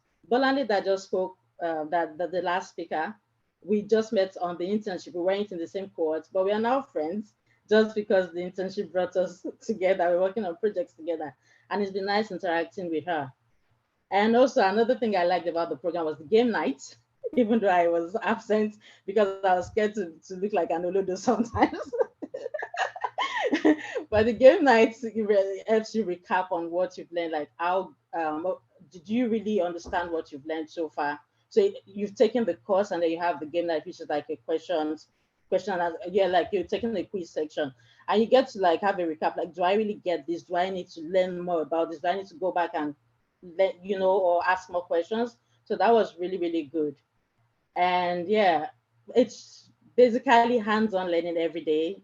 It's akin to what you do on a job. It's everything I've learned. Yeah, so I said I'm working as a data analyst in the company. I'm transitioning into data science, and I started with just working with Excel. Like I said, I had a problem and called the familiar with Excel, but now I'm working SQL. I'm using Power BI. I'm writing Jupyter, working on Jupyter notebooks, writing Python codes, things I didn't know prior to that. Like I said, I'm just a geoscientist with how many years of experience. Yeah. So it's really good and I would highly recommend it. And yeah, you might think about the price, but please, you won't get the same deal elsewhere, the same experience elsewhere. That's what I would say. Thank you so much. Oh, fantastic, Kemi, fantastic. Thanks a lot for taking our time to, give your feedback, to share your experience. We are very happy that you are gaining from the training program. It's good to see you again. It's been the second I actually heard from you. So it's good to see you again. Thanks a lot. Yeah? Thanks for taking our time. All right, guys, thank you very much. And that's one thing I would tell most people. A lot of people feel like, getting started in this career, data science, is something they can do on their own. No, I'm not saying you can't. Yes, you can, but it's going to take you a whole long. So if you want to beat the process, you want to beat that long process of 1 hour, 1 year of you watching different things on YouTube, all right, and buying several courses on Udemy, you can go ahead to do that. It's cheaper, yes, all right. But something you will not get is after learning, and that's why you see a lot of people buy a lot of courses, but they can't. I see people, it pains me when people say that, oh, I've learned data analytics from this particular company and I'm looking for a free internship. Like, it gives me goosebumps in my body. Like, it irritates me. How would you learn for 3 months and you're looking for free internship? And that's the problem I had when I started too. I learned by myself. I actually wanted to take a pay cut to get what I was looking for. I was looking at companies where I would get a pay cut. Back then, as a consultant, I was earning over 250. I was almost 300. I was about 300. All right, I was close to 300 at the last point of before leaving. I was on 300, and I was looking at getting a pay cut of 150. 150, 180, so that I can actually even start learning data analytics. And that's a main mindset most people have. To say that, oh, I need to get a pay cut so I can get experience. That's something that I don't want people to actually achieve. Now, we've had over several people that have gone through the training program, okay? And virtually we have people, especially in the UK and Canada, all right? Now we're trying to get more people into the US. So if you're looking at the US, all right, we're getting more people into the US that also want to get into data science and so on. So that's exactly what we are looking to achieve. So if you want to do this, all right, this is the best program. For the money, all right, I'm telling you, said the training program currently costs about 270,000 discounted for only the first 20 people to register. Not for everyone, only the first 20 people to register. All right. So the student that went through the training program currently works, does freelancing at the moment, ends over a millionaire. Do you think this person is going to think about 270,000 he invested about 2 months ago? All right. It's not going to think about it. So it's actually the cheapest. The whole essence of this our training program is not profit oriented. All right. It's basically, if we're looking at profit, we'll be charging way more than this. All right. I know there was another masterclass we did, and somebody was scared of paying. And do you know the reason why the person was scared? He said this is the cheapest program he has ever seen, and we're offering more than what other people are offering. So exactly what Kemi was saying, and also Bolani was saying, and even other people that gave their feedback. All right. So it's the whole essence of this training program it's for you to get a job eventually. All right. Self-sustainability, for you to be able to think on your own, be able to use the tools that we provide for you to be able to get a job by yourself. So that's the whole essence, okay? So I'll take questions now, okay? So if you have any question, raise up your hand and I'll use the next probably, 15, 30 minutes to answer any question or any, thing that you have. All right, so I would give permission for you to unmute yourself, okay? So please, I'll call you, then you can unmute yourself. Chiwu Ebwa. Sorry, I do not pronounce that. So I'll ask you to unmute yourself. Chinwe. Let me just say Chinwe. Chinwe Uba. I think that's correct. So you can unmute yourself and Chinwe Uba, you can unmute yourself and ask the question. Chinwe Uba, please unmute yourself and ask the question. Oh, that's person dropped off. All right, Chinwe, please unmute yourself. Try.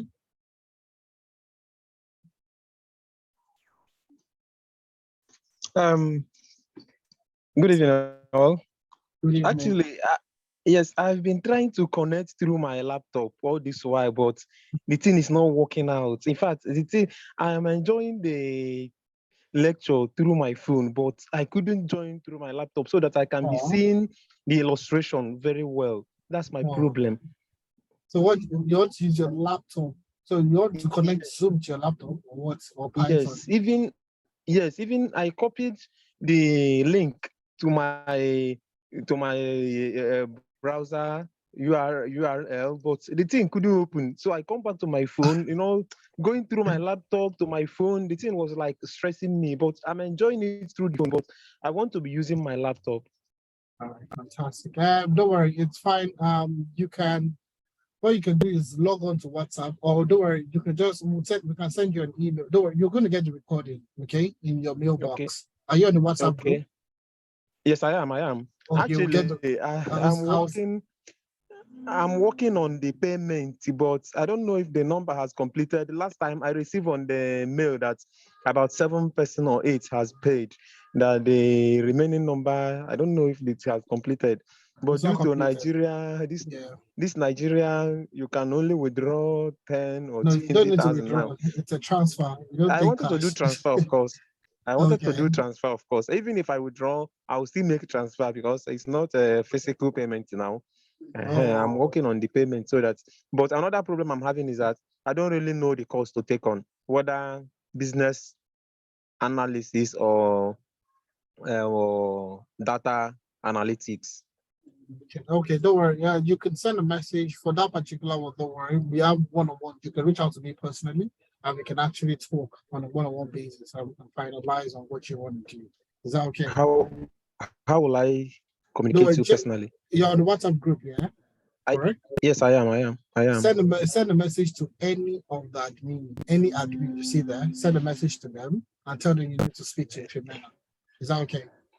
But you cannot send now. It says only admin can send. You can click on the number admin and send the admin a personal message. Okay. Thank you. So, fantastic. It's good to hear from you, Chinwe. All right. So I'm going to call on Frank. Frank, please ask you. Okay, somebody's asking a question. Mabel is asking, what's the duration of the program? The training program is for 3 months. It's for 3 months. Okay. 3 months, and it comes with plus 1 month free internship. Okay. To tell you that you're not paying for this internship. All right. Okay, free internship. Frank, go ahead, please. Yeah, good afternoon from here, and I'm streaming from United States. I'm streaming from America right now, so I'm still in time at the same time listening to the course. And I really want to appreciate you for the time you spent dissecting everything to a basic understanding. And I think I'm interested in this, but how do I key into this because of my time zone? And yeah, my time zone is like 6 hours different from Nigerian time. Fantastic. So we have taken that into consideration. So once you make, depending on so we're looking at classes. We have 2 time zones for classes.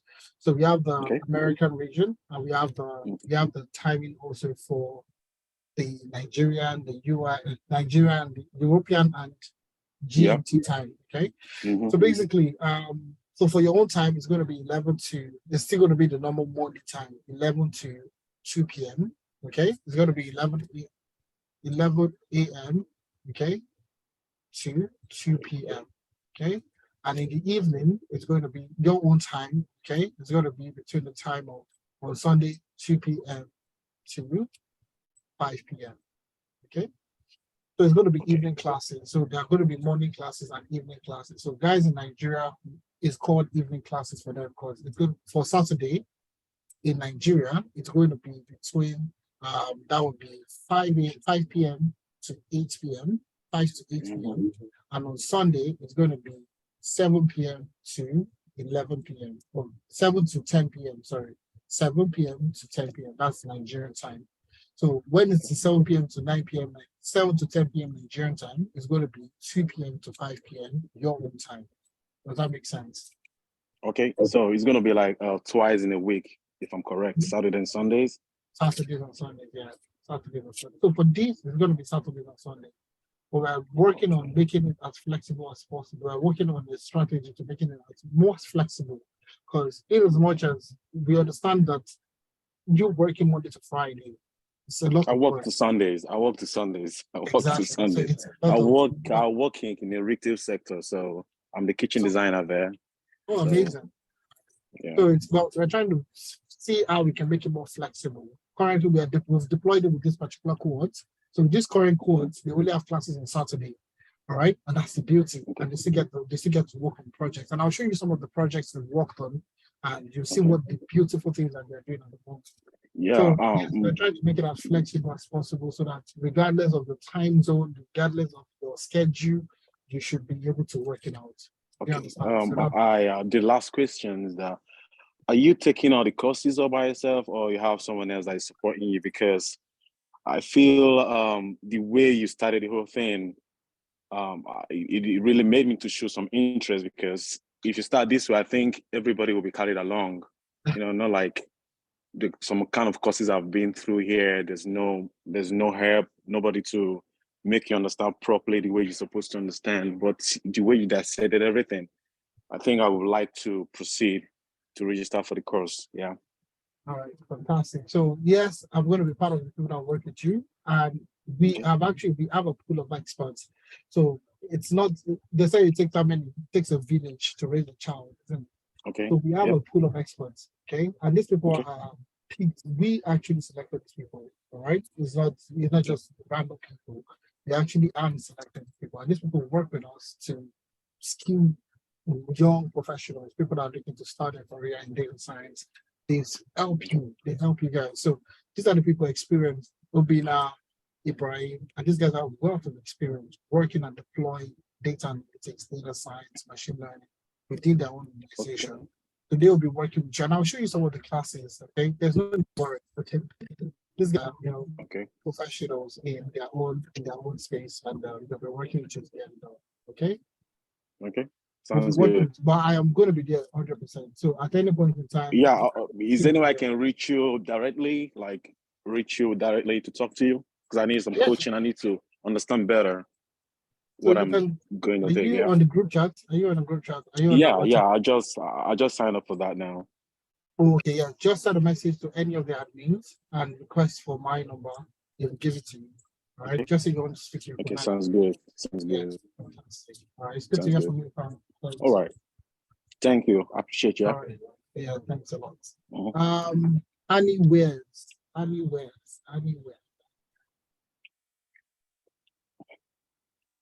Hello. Yes, Annie. Actually, I was expecting the lady. What's happening? Hello. Can you hear me? Yeah, I can hear you. Yes. All right. I'll start by really appreciating this opportunity. Okay. I've learned a lot, and I'm actually in the defense sector here in Nigeria, and I'm looking at joining ICT. Okay. So that's actually my interest, and of all platforms I've seen, I think I appreciate 10 analytics better, especially this master's class. This is my first class with analytics. But my concern here is the fee. I would want you to really look at it and see how you can make it more friendly. Because if you look at the differences from if you are paying in dollars and if you are paying in naira, there's difference. I want you to look at that. But honestly, I really appreciate the way this master class went. And I think it's different from all that I've seen. Others I've not been able to really understand what to do. But with this your lecture this evening, I really know I know what I want now. I know more than ever what I really want. So please try and look at that also. Thank you. So Annie, yeah, before you mute yourself, have you gone around to done a little bit of research about courses, how much people get charged for this kind of courses? Not exactly, but somebody actually recommended analytics to me, and what the person actually told me it's different. I've not considered other places, but others that I've seen, like Coursera and Udemy, it's not same price, but then you don't get the level of explicitity, or how do I even put it? How you take your time to explain things differs. Yeah, that's just the difference I've observed. All right, fantastic. So what I would say now, is this is the best. Like I said, there's somebody that reached out we did another masterclass early this year, towards the end of last month actually, right? And the person was saying that he's scared. He's currently in the UK, right? He said he's scared of paying, and I asked the person why. He said this is the cheapest, and we are offering way more services than what other people are serving. Even people that are charging more money, right? So it's not about the price, honestly speaking. This is actually cheaper. This is the cheapest we can actually go. You're looking at getting one-on-one session with people that have experience. Okay, these people are working full time, but they're going to make out time to speak to you, to come on your session, to teach you. We're navigating the job market. We're going to be bringing experts from different regions. So if you're in Canada and you want to get a job in Canada, all right, how easy is it for me to get a job in Canada? All right, what steps should I take to get a job in Canada? Those are the people that will come and speak to you, all right? And you're paying a token. This is literally a token for 3 months training program. Now divide this amount into 3 months, all right? You still have free internship, you have CV review, LinkedIn optimization, navigating the job market, recommendation letter. So how much do you think this should go for? If in the real sense, how much do you think it should go for? 100,000 naira, you'd say, or 200,000 naira, or 150. But you want all these additional benefits because you need it. You can't learn the skill, having a skill without employability skills. It's useless. All right, you will just learn skill. You just learn how to use Python, and that's all. You don't know how to sell yourself. You don't know how to answer interview questions. You don't know how to prepare yourself for interview. You just go there and you start to freestyle. And that's one thing I tell most people. All right, you're investing. This money you're investing. All right, people that have gotten jobs. All right, there was a guy that had done several training programs. I mentioned this. His first job in the UK was £60,000 per annum. £60,000 per annum. People that have experience are barely getting 60K jobs. And this person's first job in the UK, all right, as a data analytics consultant, he works currently with Cognizant, and he's earning over 60K per month per annum. All right. Do you think this guy is going to look at £300 that he invested? Is he going to come back to Analytics and say that, oh, thank you, Analytics, take this £5,000, all right, for making me get this job? No, we're not asking for extra money. The only this money, like I've said, is only providing you with the technical skills training program. The soft skill, interview preparation, CV review is going to take you to the next level. All right.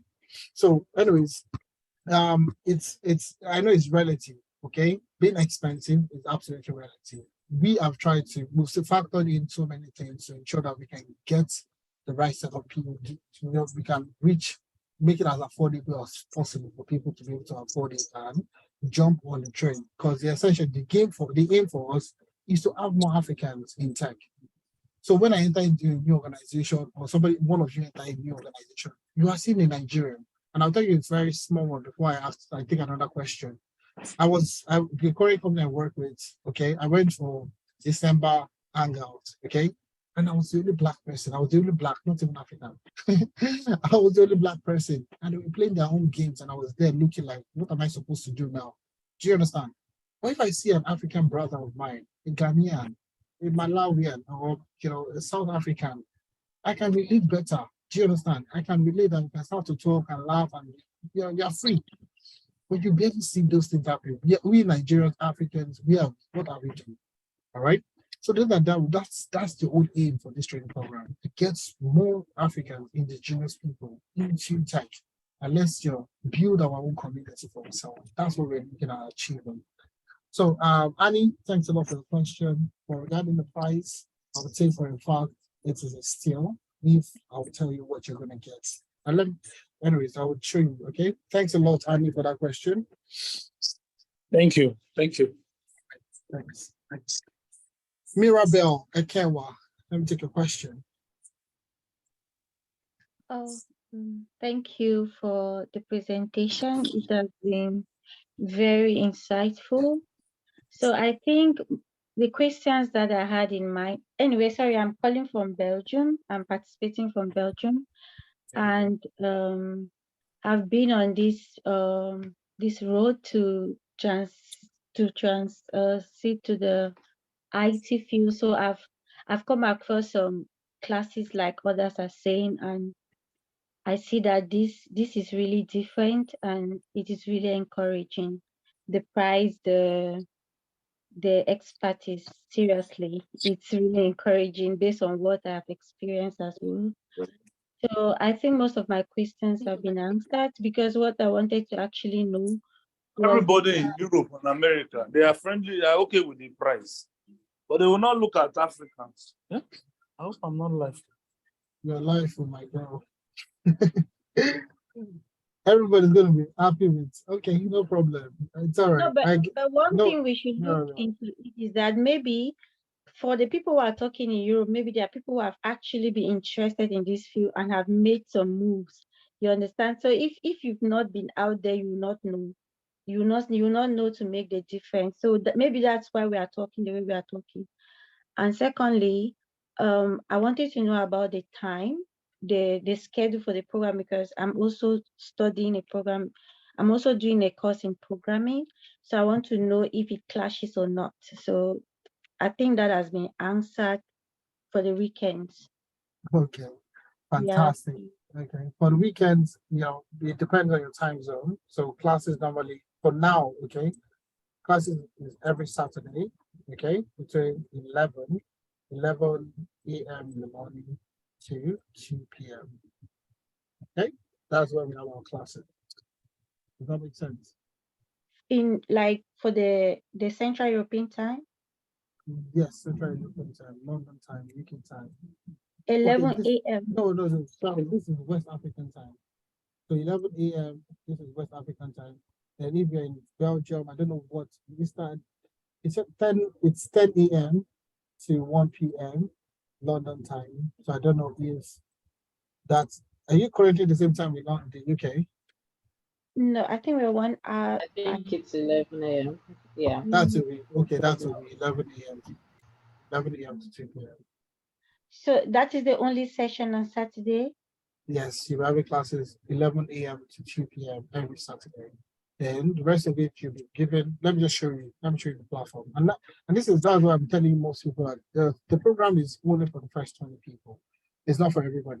All right. It's only the discount is just for the first 20 people. And I'm just going to show you how the class goes. Okay. I'm just going to show you just because of this question from Mirabel, so everybody can be on the same page. All right. So let me just our classroom. We have the classroom that houses all the programs. You see, we have a ton of programs here. I'm going to go to the full stack data science. You see, this the one that is happening currently that started on the 21st of January. Okay, this is the program. So I'm going to go to classwork, and you see all the things they've learned. 21st of January, they started. 21st of January. They started on the 21st of January. That's how many weeks? That is 1, 2, 3, 4. This is their fourth week. 1, 2, 3. This is their fifth class, essentially. Okay, today was their fifth class, and see what they've learned so far. All right. So they started from the beginning, okay, which is, you see, they give them, we have what we call watch me do videos, okay? So week 1, all right? So you're given this, your introductory video, okay? And you start with the video and you build a case study. So you have this case study. Let's go with the case study, all right? Sorry, where is it? Future table. So, okay? So you are given case study, like I said, it's going to be case study based. Case study based. So you have this case study, all right? This is their first statistics class, okay? You're working with Microsoft Excel, okay? Future Tail Reservation case study. We're going to start from here. So about Future Tail Bank, okay? No, Future Tail Hotel, sorry. All right? So Future Tail Hotel, they give you a narration about the hotel, Future Tail Hotel promises excellent accommodation, business, leisure experiences with 64 guest room. Basically, and this is a real case study. The only thing that has been taken out is the name of the hotel. All right. Now, the case study basically, this is the case study. The online hotel reservation channel have, dramatically changed booking possibilities and customer behavior. A significant number of hotel reservations are called on due to cancellation or no show. That's the major issue. All right. Hotel reservation, you could just, people will just cancel. All right. And we need to be able to, obviously, if the room is cancelled, what happens? You're not making money on that room. Okay, this is often made easier by option of, free of charge, blah, blah, blah. So basically, the case study is provided, and, you have been employed as a data scientist to explore the data, provide some insight and recommendation. So everything is provided for you, all right? So, we now start to work on this particular case study. We start to work on this case study to come up with solutions to this particular hotel reservation issue. All right. So you're not just learning, Brahima, right? So you're not just learning the techniques, you're not just learning how to use Excel, you're not just learning how to use Power BI, you're not just learning how to use Tableau, Python, you're learning to solve problems, industry relevant problems. All right. So that's basically what we're going to be doing. Okay. And you see, this is me. I was one that took the class. All right. And we came up with something wonderful. You see the end result of the particular of our report. Right? We came up with a dashboard. Sorry, where is it? We came up with a report. I'm going to see. All right.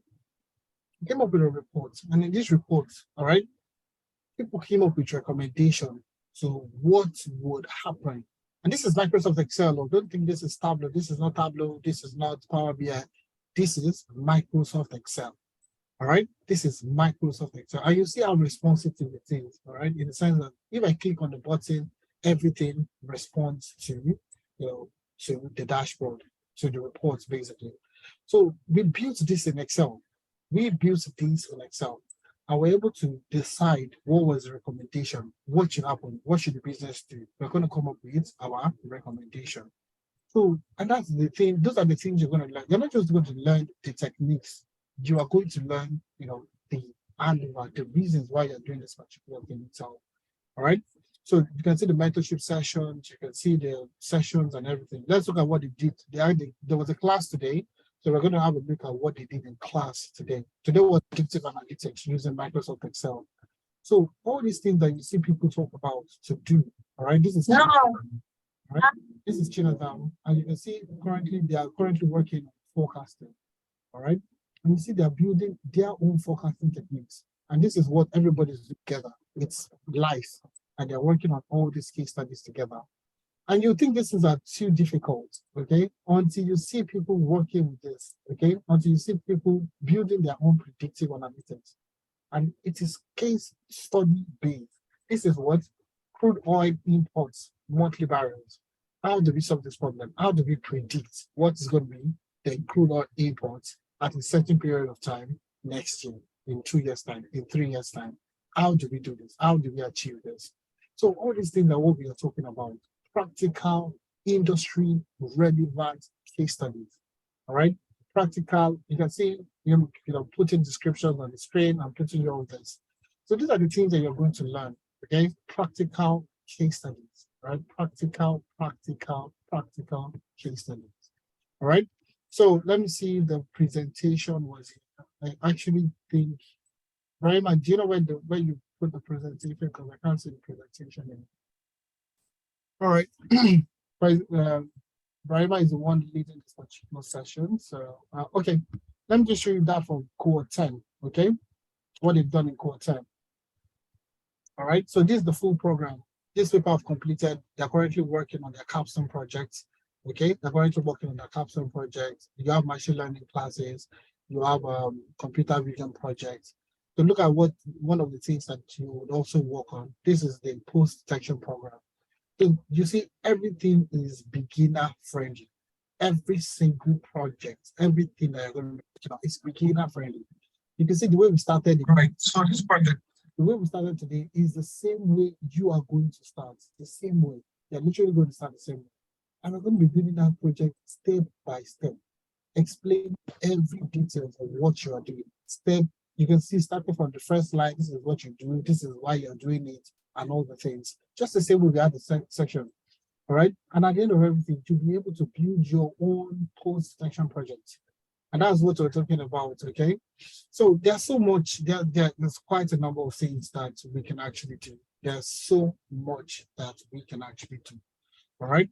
And you'll be surprised, yeah, people are learning, people are transitioning, people are moving forward. Do you understand?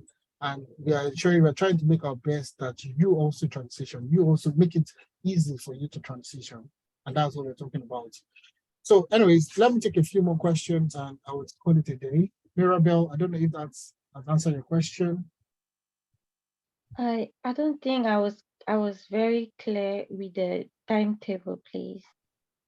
Okay, so the class is going to be, it's going to run Saturdays, okay? You're in Belgium currently, so it's going to be 11 a.m. to 2 p.m. on Saturdays, okay? All right, like I said, we are currently working on the system of how we are building more of projects, okay? We're doing more projects. So you have classes, physical classes, Saturdays and Sundays. So you're giving projects, and that's what we're currently doing with these curriculums. Because initially, what we used to do, we run classes Saturdays and Sundays, all right? But a lot of people complain, all right? You're working all through the week. Even one of the guys currently on the call said that he works Mondays to Sundays. Now, it's very difficult. Now, how do we ensure that we make it as flexible as possible? And that's what we're trying to do, to make sure it is as flexible as possible and you're still getting the end result. That is working on projects. So we work more on projects, okay? So you're giving project, you're giving, step-by-step approach designed for you to get what you're looking for. So this project is given to you and you work in groups. And that's basically another thing that you will get to work on. So if you look at, I'm just going to show you this is the one currently going on, okay? And I'll just show you the group charts, just maybe from a particular region. So you'll see what people are actually doing. This is everybody in class. This is some of the people speaking and all that. And you see, they started on the 21st, and this is the 27th of January. And you can see people saying what? Trust the progress. Trust the progress. And you can see people also coming up to, anytime there's an issue, it's 247, literally. All right. And you see people asking questions, getting feedback and all that. And everybody's discussing the case study and all that. And you see, at the end of everything, people just stay on the 28th and you see what people are actually doing. So classes basically is on weekends. All right. All our classes, happen on the weekend. We have a few catch-up sessions on the weekday. Or we have to plan it. Do you understand? If you have issues, if people have issues, I don't understand something, we can have a drop-in sessions during the week. So it's very flexible so that it can suit your timing, your pace, and so on. So that's basically what we are doing. All right. We can you can see some of the performance, everybody doing a drop in the dashboard. And this is just what on the 30th.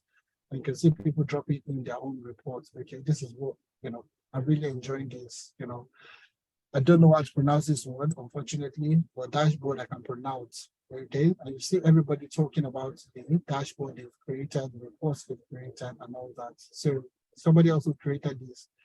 Okay, send your address. Let me send the flowers. I can't believe I put this off, man. Super excited. And you see people are building this, building this report in just a week, okay, or a week plus into the training program. And you see all these things are there for you. So, anyways, that's the structure of the training program. Just be rest assured that it is structured in a way that you are going to this, regardless of the time.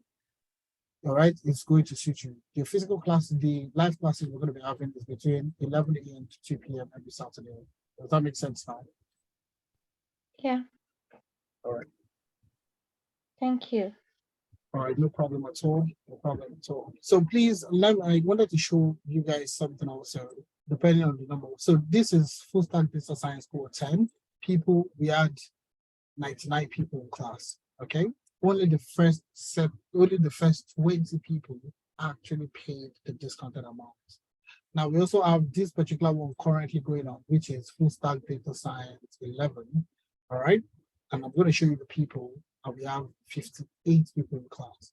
Now only the first 20 people made payment, made a discounted amount. Now, if you want to if you want to latch on, please, we are still looking at the first 20 people to register. All right. So if you want to be part of the first, don't wait till the 26th of February to make your payment. Make it now so you can be part of the first 20 people to register for the training program. All right. Thanks a lot. Juliet, I'm going to take your question. Okay, Juliet. I just have 4 more questions. I'll take those 4 and I'll call it a day. Juliet, please go ahead. Yeah. Hi, good afternoon. So I have a couple of questions. Hope you don't get no, sure. angry. That's yeah, no problem. That's fine. Hopefully I can remember all of them because so I initially was going to ask about the learning portal, and then you opened Google Classroom, so that's sorted. My second question, now the questions are evading me. Okay, so for those of us that are in like different time zones, I heard you talk a lot about case studies, right? So would we be paired with people in similar time zones? Because I've done a couple courses like this where I was paired with people in Nigeria, and then it's messed up with their progress because, well, I'm like 8 hours behind and things like that. It was a challenge. So is that taken into cognizance when doing pairings? Oh yes, we try to pair people as much as people within the same time zone as much as possible. But if we don't get enough people within your region, then it's nothing that we can do than to ensure that you are carried along also. Do you understand? So it depends on the number of people we get from your region. All right. So we will definitely put that into consideration. Is that okay? Okay, awesome. And then I saw you mentioned some readings, videos, and that you showed on the learning platform. So are those additional resources, or they are required resources? Like, do you have to go through all of those before the class, after the class, or it's just additional? So if you want to brush up on your knowledge, yeah. All right. So it's a mixture of both, to be honest. So we have the videos for you to enlighten you before the case study. All right. So before the case study, you can't just come and just start analyzing case study from where. Do you understand? So we provide a base. We provide a base to the case study. All right. So let's see week 1. Okay. So we give you just videos that you can watch it at your own pace. Do you understand? You can watch at your own pace. So let me just stop sharing so you can see exactly what I'm talking about. Okay. I'm going to share my sound so you can see, you can actually get the look and feel of the classes. You can see my screen now, yeah? Yes, I can. All right, so I'm just going to pick any one of them. So type of analytics, for example. So before you start to do reporting, any form of predictive analytics, or you need to even know the kind of analytics you want to do. So we start with types of analytics. Before we case study, you need to know what kind of analytics you want to talk about. Is it descriptive analytics, diagnostic analytics? So 37-year-old, right? So let's say you work in the hospital, okay? And now the doctor, the head doctor, the CEO, or the CFO is requesting how we generate this. You now move, that's basically you doing descriptive analytics. An introduction to study before you even do the case study, right? And you're also giving, even before the case study, visualization techniques, how to visualize. So how do I create it? So a lot of people, and that's one misconception people have. So there are different types of data. So how do you visualize categorical data? How do you visualize numerical data? It's different. It's very, very different. And people don't know this. People just jump around to create the pie chart and have 11 variables in the pie chart. It's wrong. All right. So there are different visualization techniques for different, and let's just have a look at it. And you see, looking at the bar, let's say Pareto diagram, for example. Okay. I'm going to look at Pareto diagram because a lot of people don't know. See, it's just a 10 minutes video, all right, for you to just practice before the case study. So when it's during the case study, you'll not be asking the facilitator, please, how did you create the pie chart? Do you understand? You're already aware, okay, of how to create the pie chart and why we need to create the pie chart. Do you understand? All right. That's visualization techniques. All right. You would also even have your own, even before the case study, you'll be given another case, you'll be given sort of like an intro case study where you'll be building your own dashboard by yourself. Okay. So all this is will be provided to you. There are extra materials. Basically, like I said, the industry is not certification based.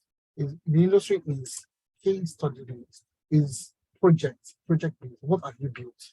All right. There was a job I did just a few months ago, like I said, I do a lot of contracts. Okay. And the reason why I got this contract was they just told me, what projects have I done? All these projects I've done in class. All this is what I'm doing, my videos and all that. I just showed it to the guys, all right, to the team.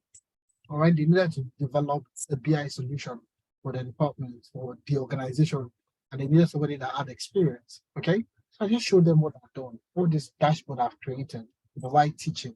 All right, because I can't share my personal, the ones I've worked with, the companies I've worked with, I can't share those ones. And I shared all these things with them. And I said, this is what I've done. I've trained people, I've done this, I've done that. And that's how I got started on that project. All right. So these are the things that they want to see. They want to see that you have built this thing by yourself. All right. And these are the things that I hope I've answered your question. I know I've gone too far into You've answered it and then you've created another one. Yeah, sure. Go ahead, please. Okay, so if I'm right, that's like you said, additional and then required. So you have to go through the videos before the classes sure. on the weekends. So now the classes on the weekends, are they just for the case study? Like, are they geared towards explaining the case study and how to go about it? Or do they brush over these materials that we need to read or watch before the class itself? Yes, it's both of them. So I'll show you, it's basically there for you. So I would like to show you. Yeah. Let me just go through. And you see, the first part of the video is just basically question and answer, and we talking around, the videos, question, and even that's how we have the WhatsApp group. You can see this is one of the questions someone was asking, and I was going through the questions and providing the solution to them. So we do all that. Everything is we obviously we understand the whole process. So we do have the WhatsApp group chat whereby questions, boarding questions that you're going through. Okay, so you're working on something. Okay, you are basically going through the revision videos. You can actually just go there and view ask questions immediately. All right, and people provide solutions to your questions. So even at the start of every class, before we start the case study, you see we have that revision session before we jump into the case study.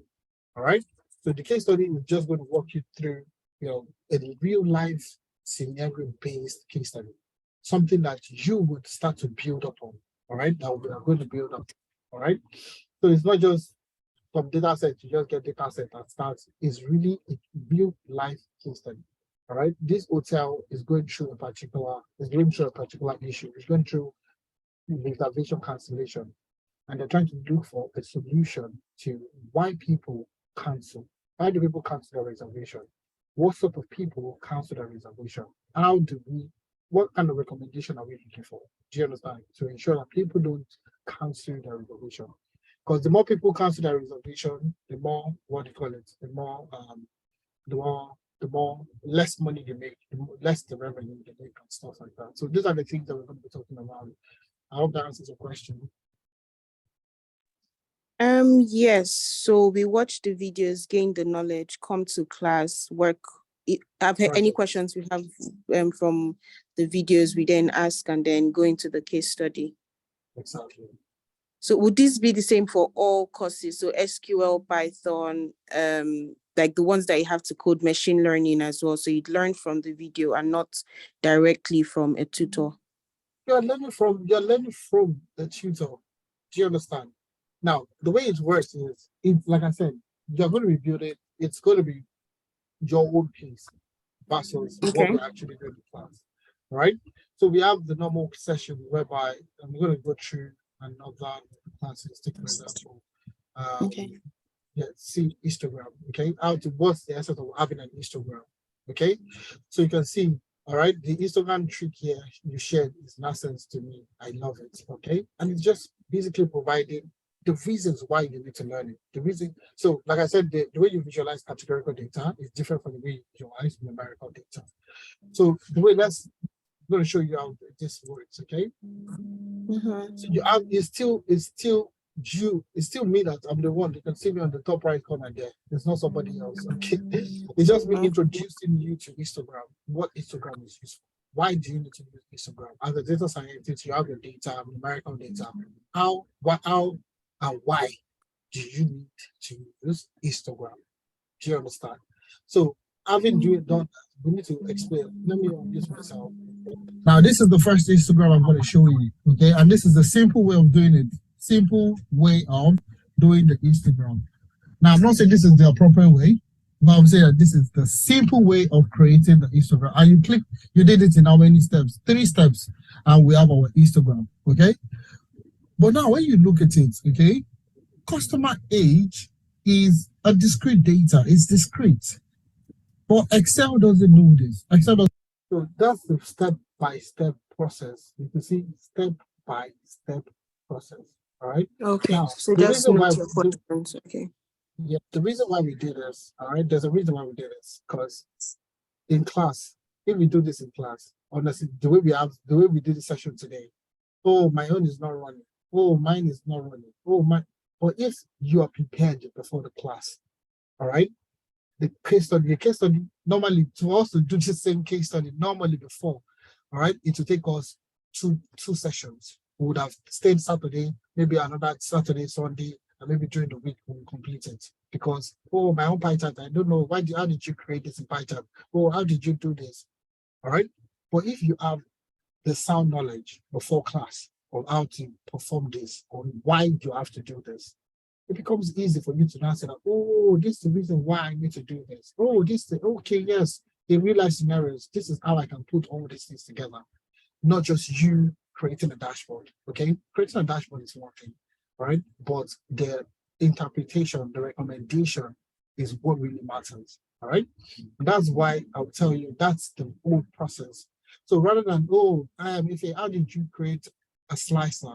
Oh, how did you do it? You've done it already before the class, all right? So coming to class, we are putting all this knowledge together and working on a real life case study. And that's the whole case studies you see there, airline passengers, okay? Let me see, that is a case study. So we have this airline passengers, and I'm going to show you also, this is another case study, airline passenger satisfaction survey. So these people, obviously, satisfaction survey, they carried out a survey, sent it out to all their customers, and you're trying to find out, what was, as a data scientist, what were your observation. That airline recently completed the passenger satisfaction survey, and you have been presented with the data set. Contained in the data set are details of customers who have flown with them. The airline would like to gain understanding of the passenger demographic, descriptive data statistics, and you have been placed on this project. Now, this is what you need when you're talking to a potential recruiter. You will not just be telling the potential recruiter, I can create dashboards in Excel. They will ask you, tell me the time you've used your reports. You've built a report in, let's say, in Tableau or in Excel. And what recommendations did you give? What were your observations? What were your insights? You can pick this case study, for example. Oh, yes, as a consultant with analytics, I work on an airline, reservation, airline customer satisfactions, project, whereby we're able to carry out certain analysis to find out the reasons why people are dissatisfied with our services. And now from the analysis, we're able to deduce that this was, that is basically what gets you the job, not you knowing how to use Excel. Excel is good. Everybody knows how to use Excel. Fine.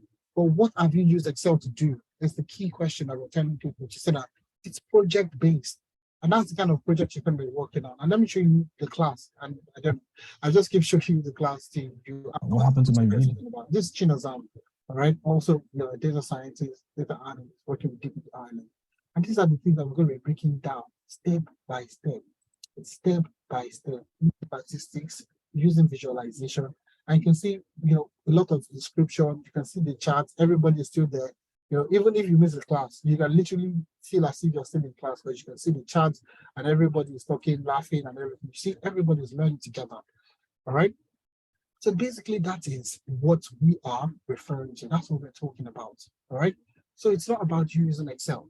It's about how you use Excel to solve a problem. How you use Tableau to solve a problem. So it's going to be it's absolutely detailed, okay? Very, very detailed.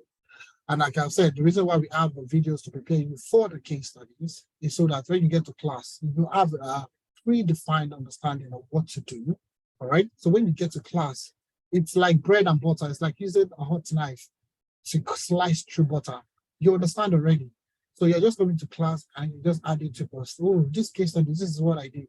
So now these guys have just been on the program for just about a month, and they've worked on 4 projects already, 4 key projects already.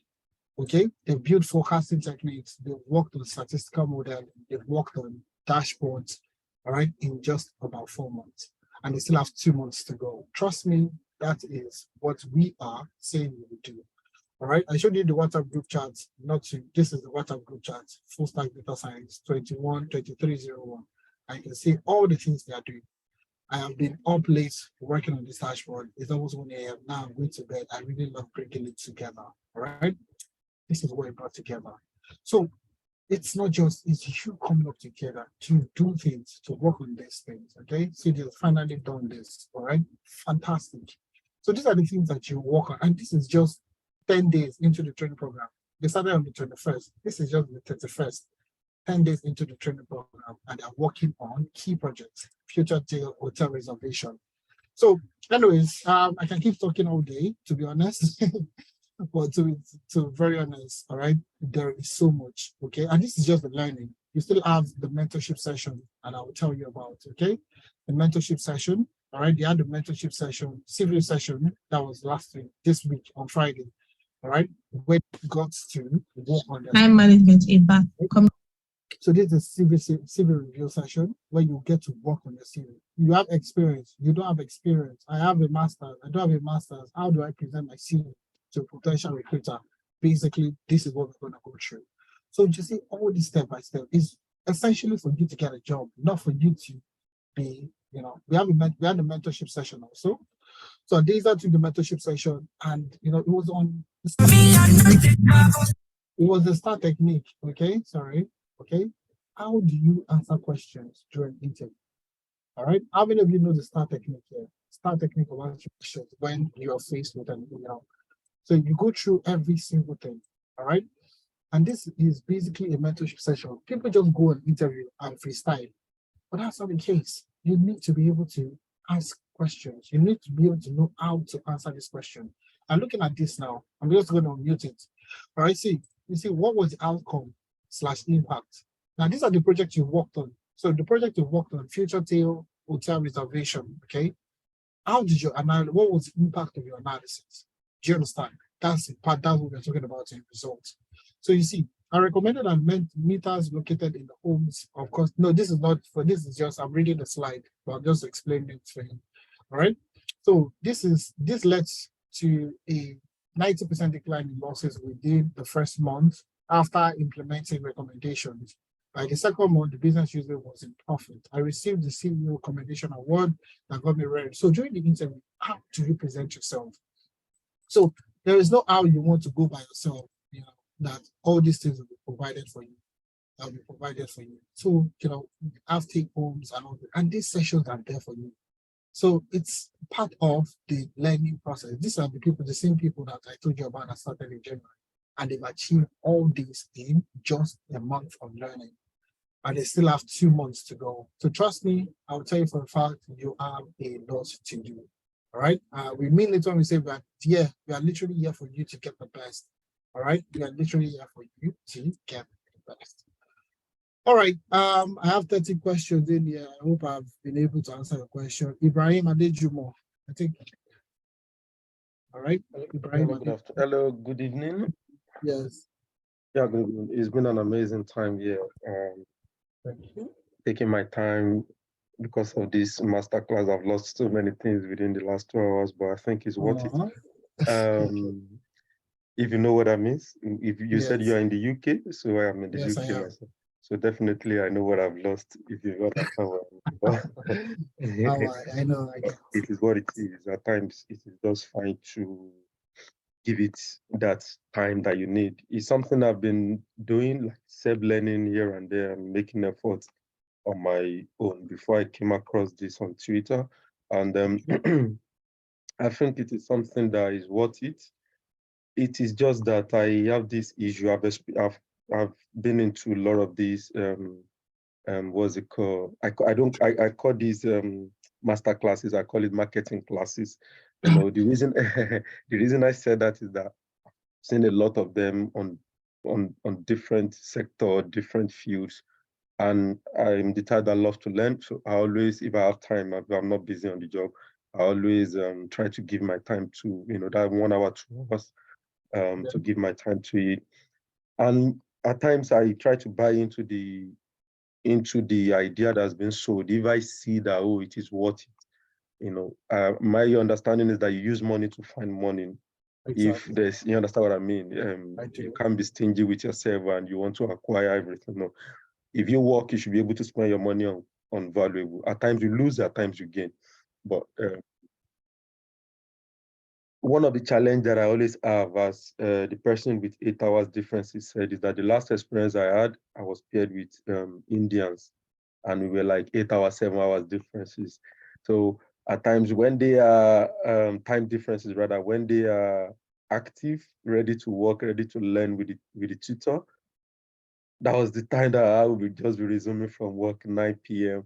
or something that I want to sleep and I want to get myself ready for another day, So it's always a bit confused in that regard. I think you need to look into it very deeply. And along the line, you need to, make a decision. Do I want to keep myself trying to do this? Or I should just manage my mental health and just focus on my work, and so that I don't end up losing my productivity at work while trying to, because I paid. So at times it's something why I appreciate this is the fact that you have put kind of not only concentrating in Nigeria, you've put other regions into consideration. So I think if you have been doing it for a while, you should have been, receiving this kind of what's it called, complaints regarding the timing and everything. Please put it into consideration. Try to understand the time zone of everyone before you put us into pools or into groups and so on and so forth. That is one. Yeah. Secondly, is that from your experience, handling this, how have you been trying to manage information overloads? I don't know if it's something that you yeah, because we will not all have the time to sit on videos, watching videos. We've got how we run around for our daily 2K. So it's not always going to be easy. And at times you have a lot of videos to watch at a time. No, we never do that. You get overwhelmed. You couldn't meet up with, even to go and watch back the classes is always difficult. So how can you help students when they start getting lagging behind due to information overload? Do you have room for that? That is something that I would like to know as well. Fantastic. Yeah, thank you so much for the time. All right. Thank That's you actually very good question, very good observation, very good concerns, to be very honest. And that's literally someone that's coming from. So I know from the way you've spoken, you have had your own fair share of learning with, if you say you've learned with the Indian parents, okay, it's good, and it's also very, very difficult. Language barrier is there, learning barrier is there. And that's the reason why we're saying that we have a lot of Indians in this tech industry. Why? Because they help themselves get into these roles by providing those services to Indians. Okay. All right. So yes, we're taking into consideration the time zone. Okay. First of all, we're in the UK, so that's going to affect you. The majority of the people that are going to be coming on the program are from that particular time zone, so you're fine. The guys in the US also targeting seriously people around the region to get you to have people within your region. All right. Even some of the people that were on the call that came to speak, all right, that came to speak for you, some of them were in Canada, all right, and they were still matched up with people, in other regions. All right, very similar regions, and they were able to work perfectly. And they said it, they are friends at the moment, working on internship programs and all that, on our internship program. So definitely that is taken into consideration. And the other question around, sorry, I think I've already spoken past your other question. Yeah, I said, how do you manage and help students through information overloads? Yeah. So first of all, we really don't try to make it too much, give too much information. All right, because too much information will just move. We have what we call stages of learning data science, or even learning itself. So we understand your process, and we didn't start this process. We didn't start learning. There's a reason why we started with Saturday classes, because Saturday and Sunday, the moment you have 6 hours to watch video, if you miss one weekend, that's the end. People just lose it. So that I'll go back to watch 6 hours of videos. You know what I'm saying? Like, it's difficult. All right. But now we've broken it into chunks. We're broken it into smaller chunks. So it's easily accessible, easily digestible. All right. And you can easily just catch up as soon as possible. And what we do also is we have breaks. Okay. So, and that's why it's actually for 3 months. Okay. Sometimes it's for 3 months and maybe a week, depending on the class size and depending on the people that are in class. So we try to make sure everybody's carried along. And I think Bolani said something. If it pay, like, there's a particular thing that it feels within me. I don't know how it feels like. I can't explain it. But if you see you don't understand something or you're lagging behind, I feel responsible. Honestly speaking, I feel entirely responsible. I will jump on the call with you, one-on-one call, and catch up with you. Brahima is on the call also. Brahima is another fantastic person. We work together, all right? We are colleagues. So Brahima has done, I don't know, a ton of remedial classes with people, right? People that cannot catch up, people that are a bit slower than other people. We all these remedial classes to help people catch up. Because at the end of everything, we had one woman in class. She's older than the regular youth, okay? And what I'm saying is because she was older than, confidently older than, had children that were in university, but she was bored of being an accountant and she wanted to do what? She wanted to go into data science. So she was not picking up things as fast as possible. And I'll show you, maybe I'll show the testimonial, okay? The text testimonial that she sent to me personally. And it was like, she never felt she could do it. Like, she honestly felt it was impossible, like, learn data science. But now she's transitioning at the moment. She's transitioning within the organization she works with. She works as an accountant. So she has always been wanting to do data science, and now she's she's starting a new role next month. Is it next month? No, I think it's next month. Not this month, next month. She told me last month, so it's going to be this month. All right. And that's the process we go through. So we have breaks, okay? I'm going to give you time lapse, okay, for you to relax, take a break, come back, and start again. So now we've done 1 month, 5 weeks, 5 classes, okay, 5 case studies, all right? So we're taking 1 week. This week now, there's going to be a break for this guy in class, for them to relax, for them to, have time for themselves. Then we'll start again next weekend. All right, so these are the things that we have incorporated, all right, to ensure classes Saturday has been broken down into smaller pieces so that nobody can actually say that, it's too much. It's impossible because we've tried our best to ensure that you also are carried along as much as you can. Yeah. And then lastly, please, I believe you've been doing it, but do you think that within that short time, within this one Saturday in a week. That is like 12 Saturdays within the 3 months. Yeah. Do you think expertise will be achieved?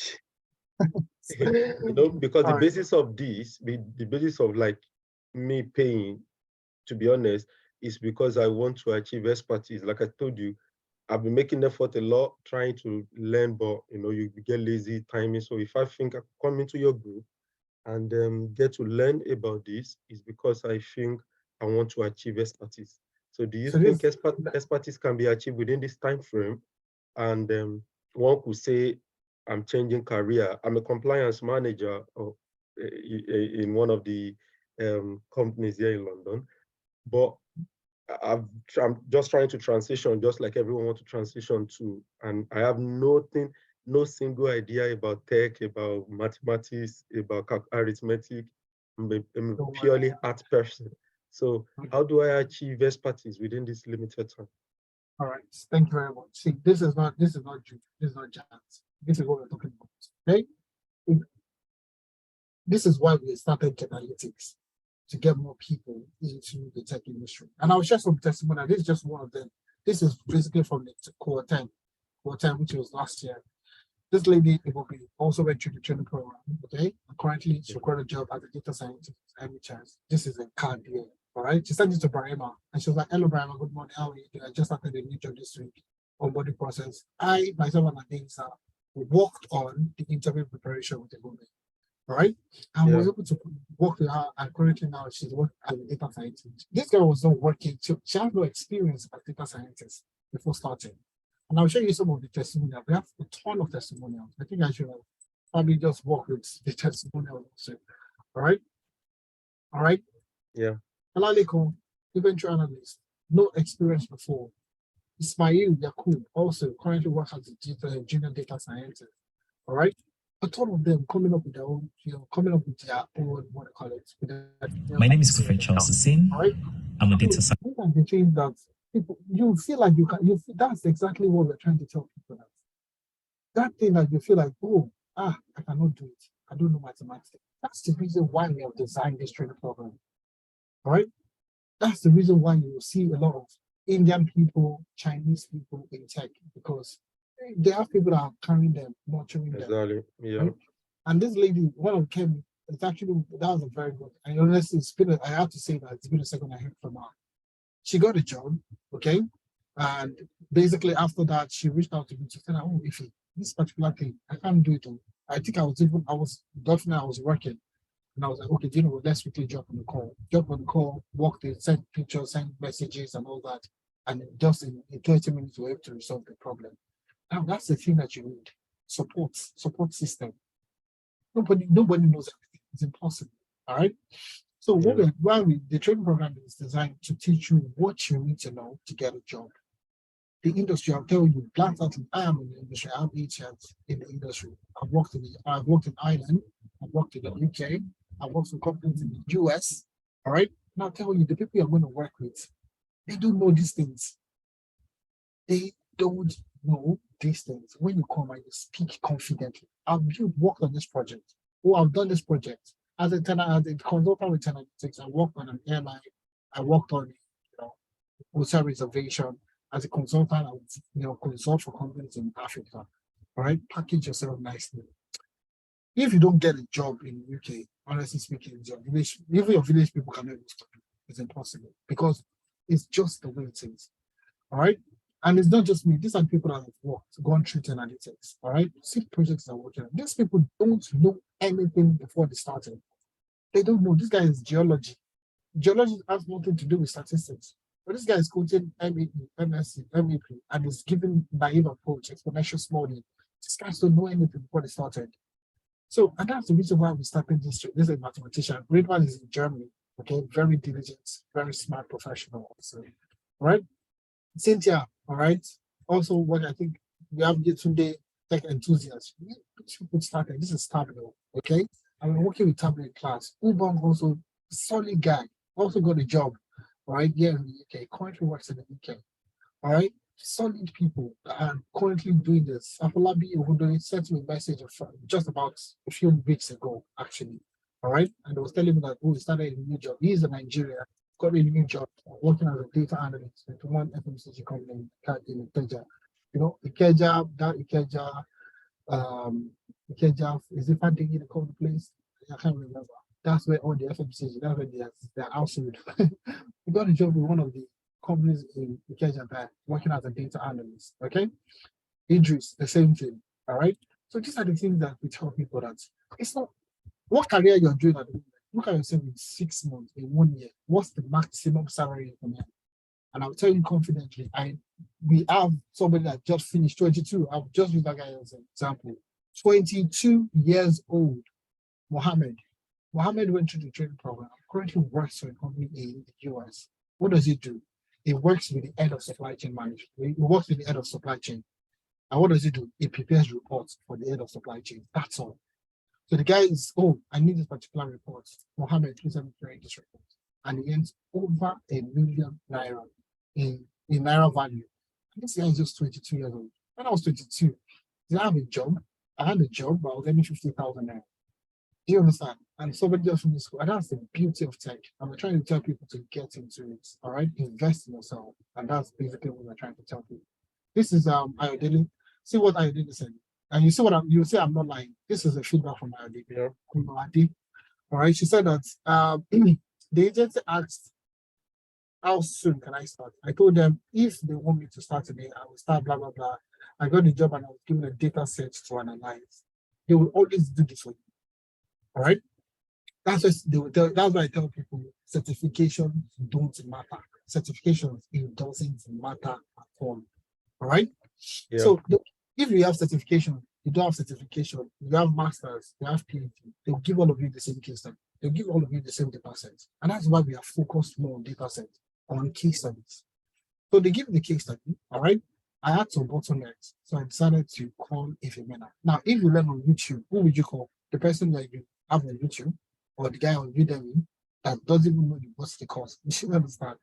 So she called me, and immediately over the phone, I was able to direct, her basically. During the interview, I was asked questions about Power BI. She switched to a data mode. Now, Adeza is the founder of Analytics, started it together, all right? And I was just dropping answer and asked by the time I finished. I was asked if I would be willing to train a team. See, the beauty of learning is not you just being able to create, is being able to tell the reasons behind what you have created. Yeah. Do you understand? Yeah. So you know how to create the pie chart, you know how to create an Instagram, you know how to create, you know how to do all these things. But do you know why you're doing it? Do you know the reasons why? Yeah. And that's what Bolani actually said something like that. Majority of these people you're going to work with, they don't understand. They don't understand. Currently, I work with a company, and what I'm doing basically is business data support. I have seen people within the organization where I am training them or I'm leading them, and I ask myself, how many years of experience does this person have? Over decades of experience. Yet, simple concepts they don't understand. So, and this is the reason why I'm telling people she got a job in the weekend. She has been wanting to transition, all right? And she just got a job in the weekend. So we have tons and tons. I can go on and be giving so many testimonials. These are people who have written articles talking about analytics and how they work. So, anyways, I think I don't know if I answered your Yeah, I question. really appreciate. I think the confidence is given, and like I said, it's an opportunity I didn't want to lose, and I've already paid immediately, Okay. even though I don't have the money. Or to be very honest with you, the Yeah, month in the is, UK, right? yeah, All right, don't but worry. We'll work with you. Okay? yeah, no problem. Then it's Work with you. like your number. Do you live in Iceland or? No, I used to work in Ireland, so I moved to the UK. But I used to work in Ireland. So Okay, Ireland because also has the WhatsApp number that I saw was from Ireland, so I was like, Ireland, the Irish number. The Irish number. Don't worry. We'll work together. I can work with you. Okay? no, I thank you. think I really appreciate it. UK now, all right? Or even in Canada, well, anywhere, work with you to get what you're looking Yeah, for. I'll be glad, to be honest. I'll really be glad. No problem, boss. Okay, Mutengi, that's the last question I'm gonna take, and I'm gonna call it a day. Thanks. Thank you very much. I actually thought you'd say you wouldn't take any more questions because of time. My name is Maureen Mudengi. I've been watching from Kenya. I've been quite interested in data science. I'm actually applying for a master's, but starting in fall. When I saw this on Instagram, I just decided to register and listen in. It's quite interesting. The masterclass has been quite interactive. I'm just worried on a couple of things. The audio at the beginning was very low until you adjusted your headphones. I'm just wondering, is this the same with the classes also? And the amount, the discounted amount, is this discounted amount going to be on until 26th February? What if you're late after 26th? How much are you supposed to pay? So that we can see what to do with that. And then the second question is on the internship. The internship will be in which company?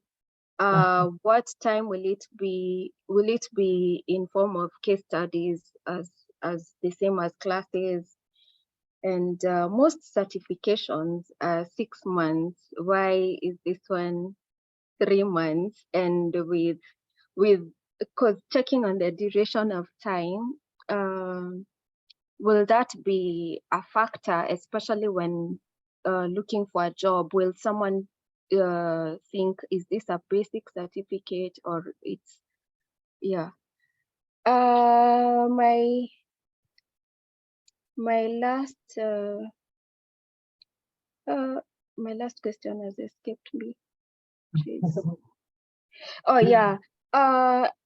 This one you've already shown us the success stories, because I wanted to know, you've done like 10 cohorts, and I just wanted to see like how many more success stories which you have shared. All right, fantastic question. Sorry. And then for the certification, this is comparing with the one done from University of Texas, Austin, because they have something almost similar, but I liked this one better after you showing us the classes and the courses. Yeah. Okay, fantastic. All right, so let me talk about the internship first of all. The internship is going to, so okay, with the mic thing, I'm not sure if it was my mic, because I did not adjust anything with my mic at all.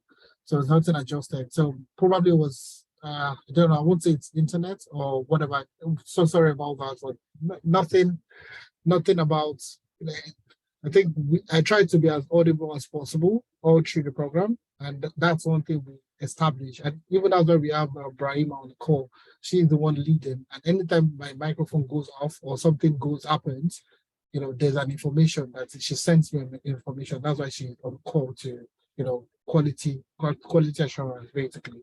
So we have people on the call that are, always doing this on each of our training programs, ensuring that standard is being observed. Now, talking about the internship is going to be more case study based, okay? And it's not with any company, it's still with analytics, all right? So what we have devised is, like I've said several times already, the industry is case study based, all right? It's experience based. And I tell people that there is no entry level in tech. In data science, have you ever seen entry level data scientists needed? You've never seen it, all right? They need you to have experience. So where are you going to get this experience from? That's what people keep asking themselves. And that's why a lot of people are looking for free internship where I can actually practice. So the internship that we have is geared towards building that the skill set that you have within yourself, okay? That you've learned it for 3 months, all right? And we can guarantee that you're working on projects, putting you in teams. So they're going to ask you questions around, have you ever worked in a team? All right. And what was the kind of people you work? So you're going to work with teams. You work with people that are difficult. You work with people that are friendly. You work with people that will shut down your ideas and all that. So we're trying to replicate that same scenario. So when you get to the interview and they ask you a question, have you ever worked in a team where somebody's shutting down your ideas and they feel like they're only superior to yours? How do you handle those situations? If you studied something on them, on Coursera, you will never be able to answer those kind of questions. All right. But because of the fact that you've gone through a program that provides that particular real life scenario for you, you can then provide answers to those kind of questions. So it's a case study with us. We are still building the case studies. These are case studies that we have worked on as a company, and we give it to you for you to also build your own experience. So that's with the internship. Looking at the duration for 3 months, it's a 3 months intensive immersive training program. Okay, and I will tell you for a fact that the people that I tell most people, right? The reason why we decided to start this program, okay, is to get more Africans into tech. All right. So the 6 month training program that you see out there is spaced because, to get people, they're taking 6 months to learn it, but you're doing one topic per week, all right? And you don't do anything for the next couple of weeks, you do another 1 week, sort of self-paced and all that. But this is, how soon do you want to get a job, all right? And there's something in adult learning, they call it andragogy, okay? Andragogy is individual. We as adults, we are at that point in time that anything you learn is either you want to use it, you want to use it immediately. You want to get a job. You want to get a master's. You're looking for do your master's. After your master's, how long does it want to take you to get a job? Do you understand? So that's the ideology we also put into the training program, so that maximum, even initially this training program was for 2 months.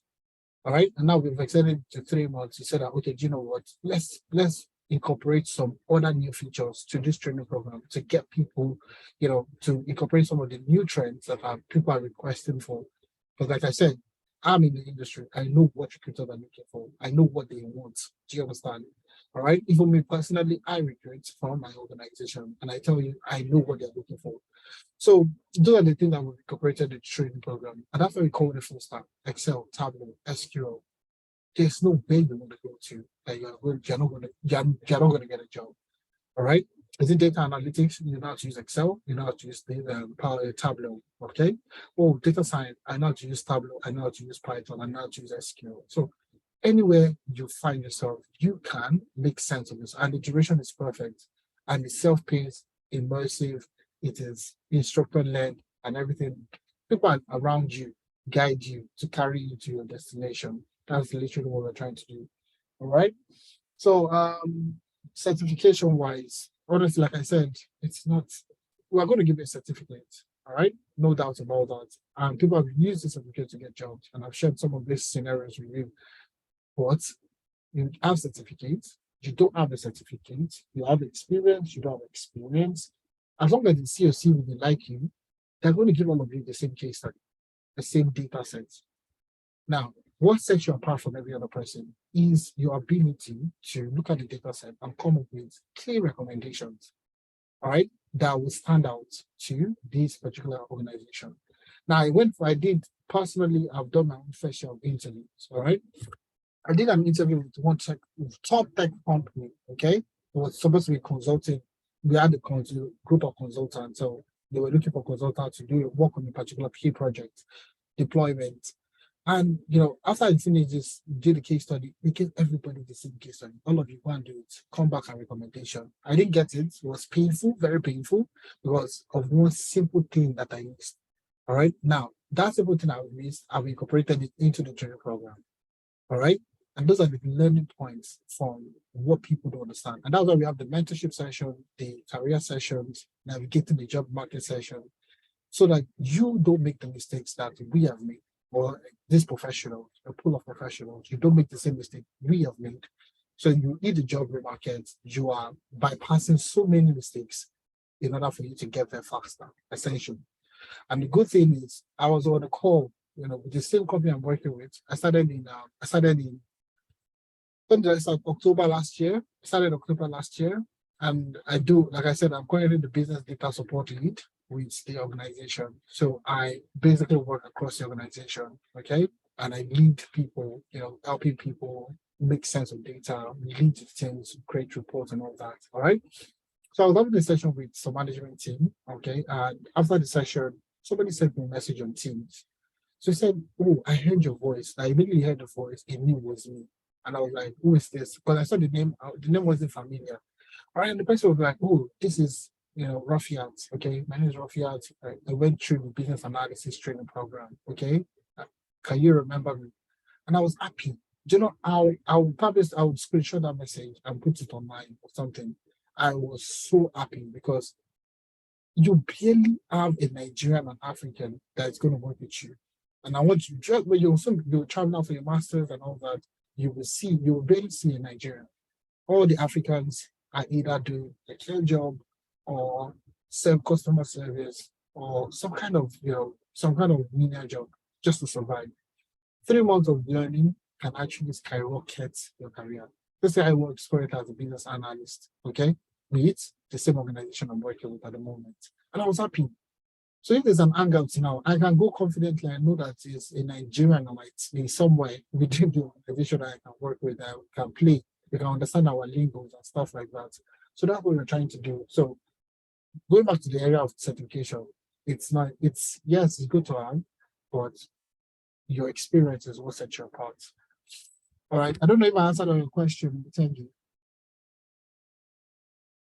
Yes, you did, but the one for the discounted after the 26th.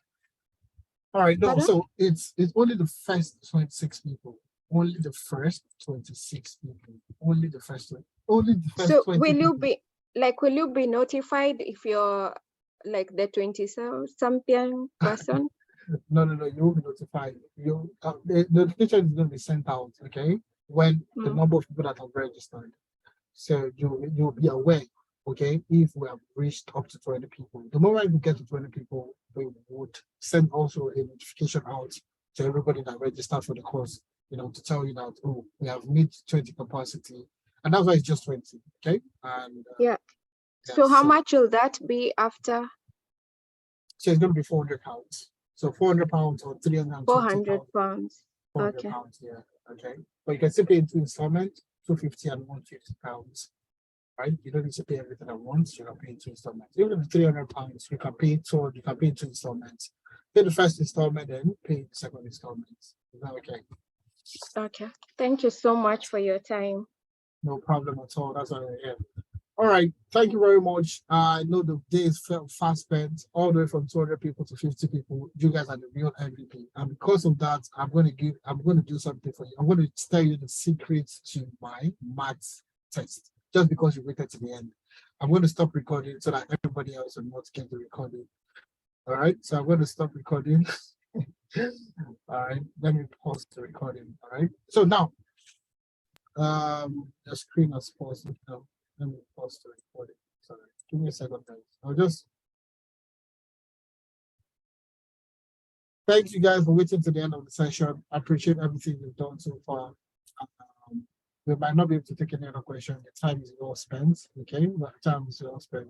Thank you very much. And have a wonderful. I would like to see all of you in class. I would like to see every single one of you in class.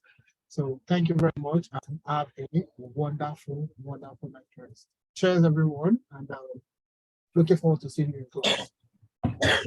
Thank you. Thank you. Bye. Thank you, Femina. Thank you so much. Thank you so much. Yeah, I appreciate it.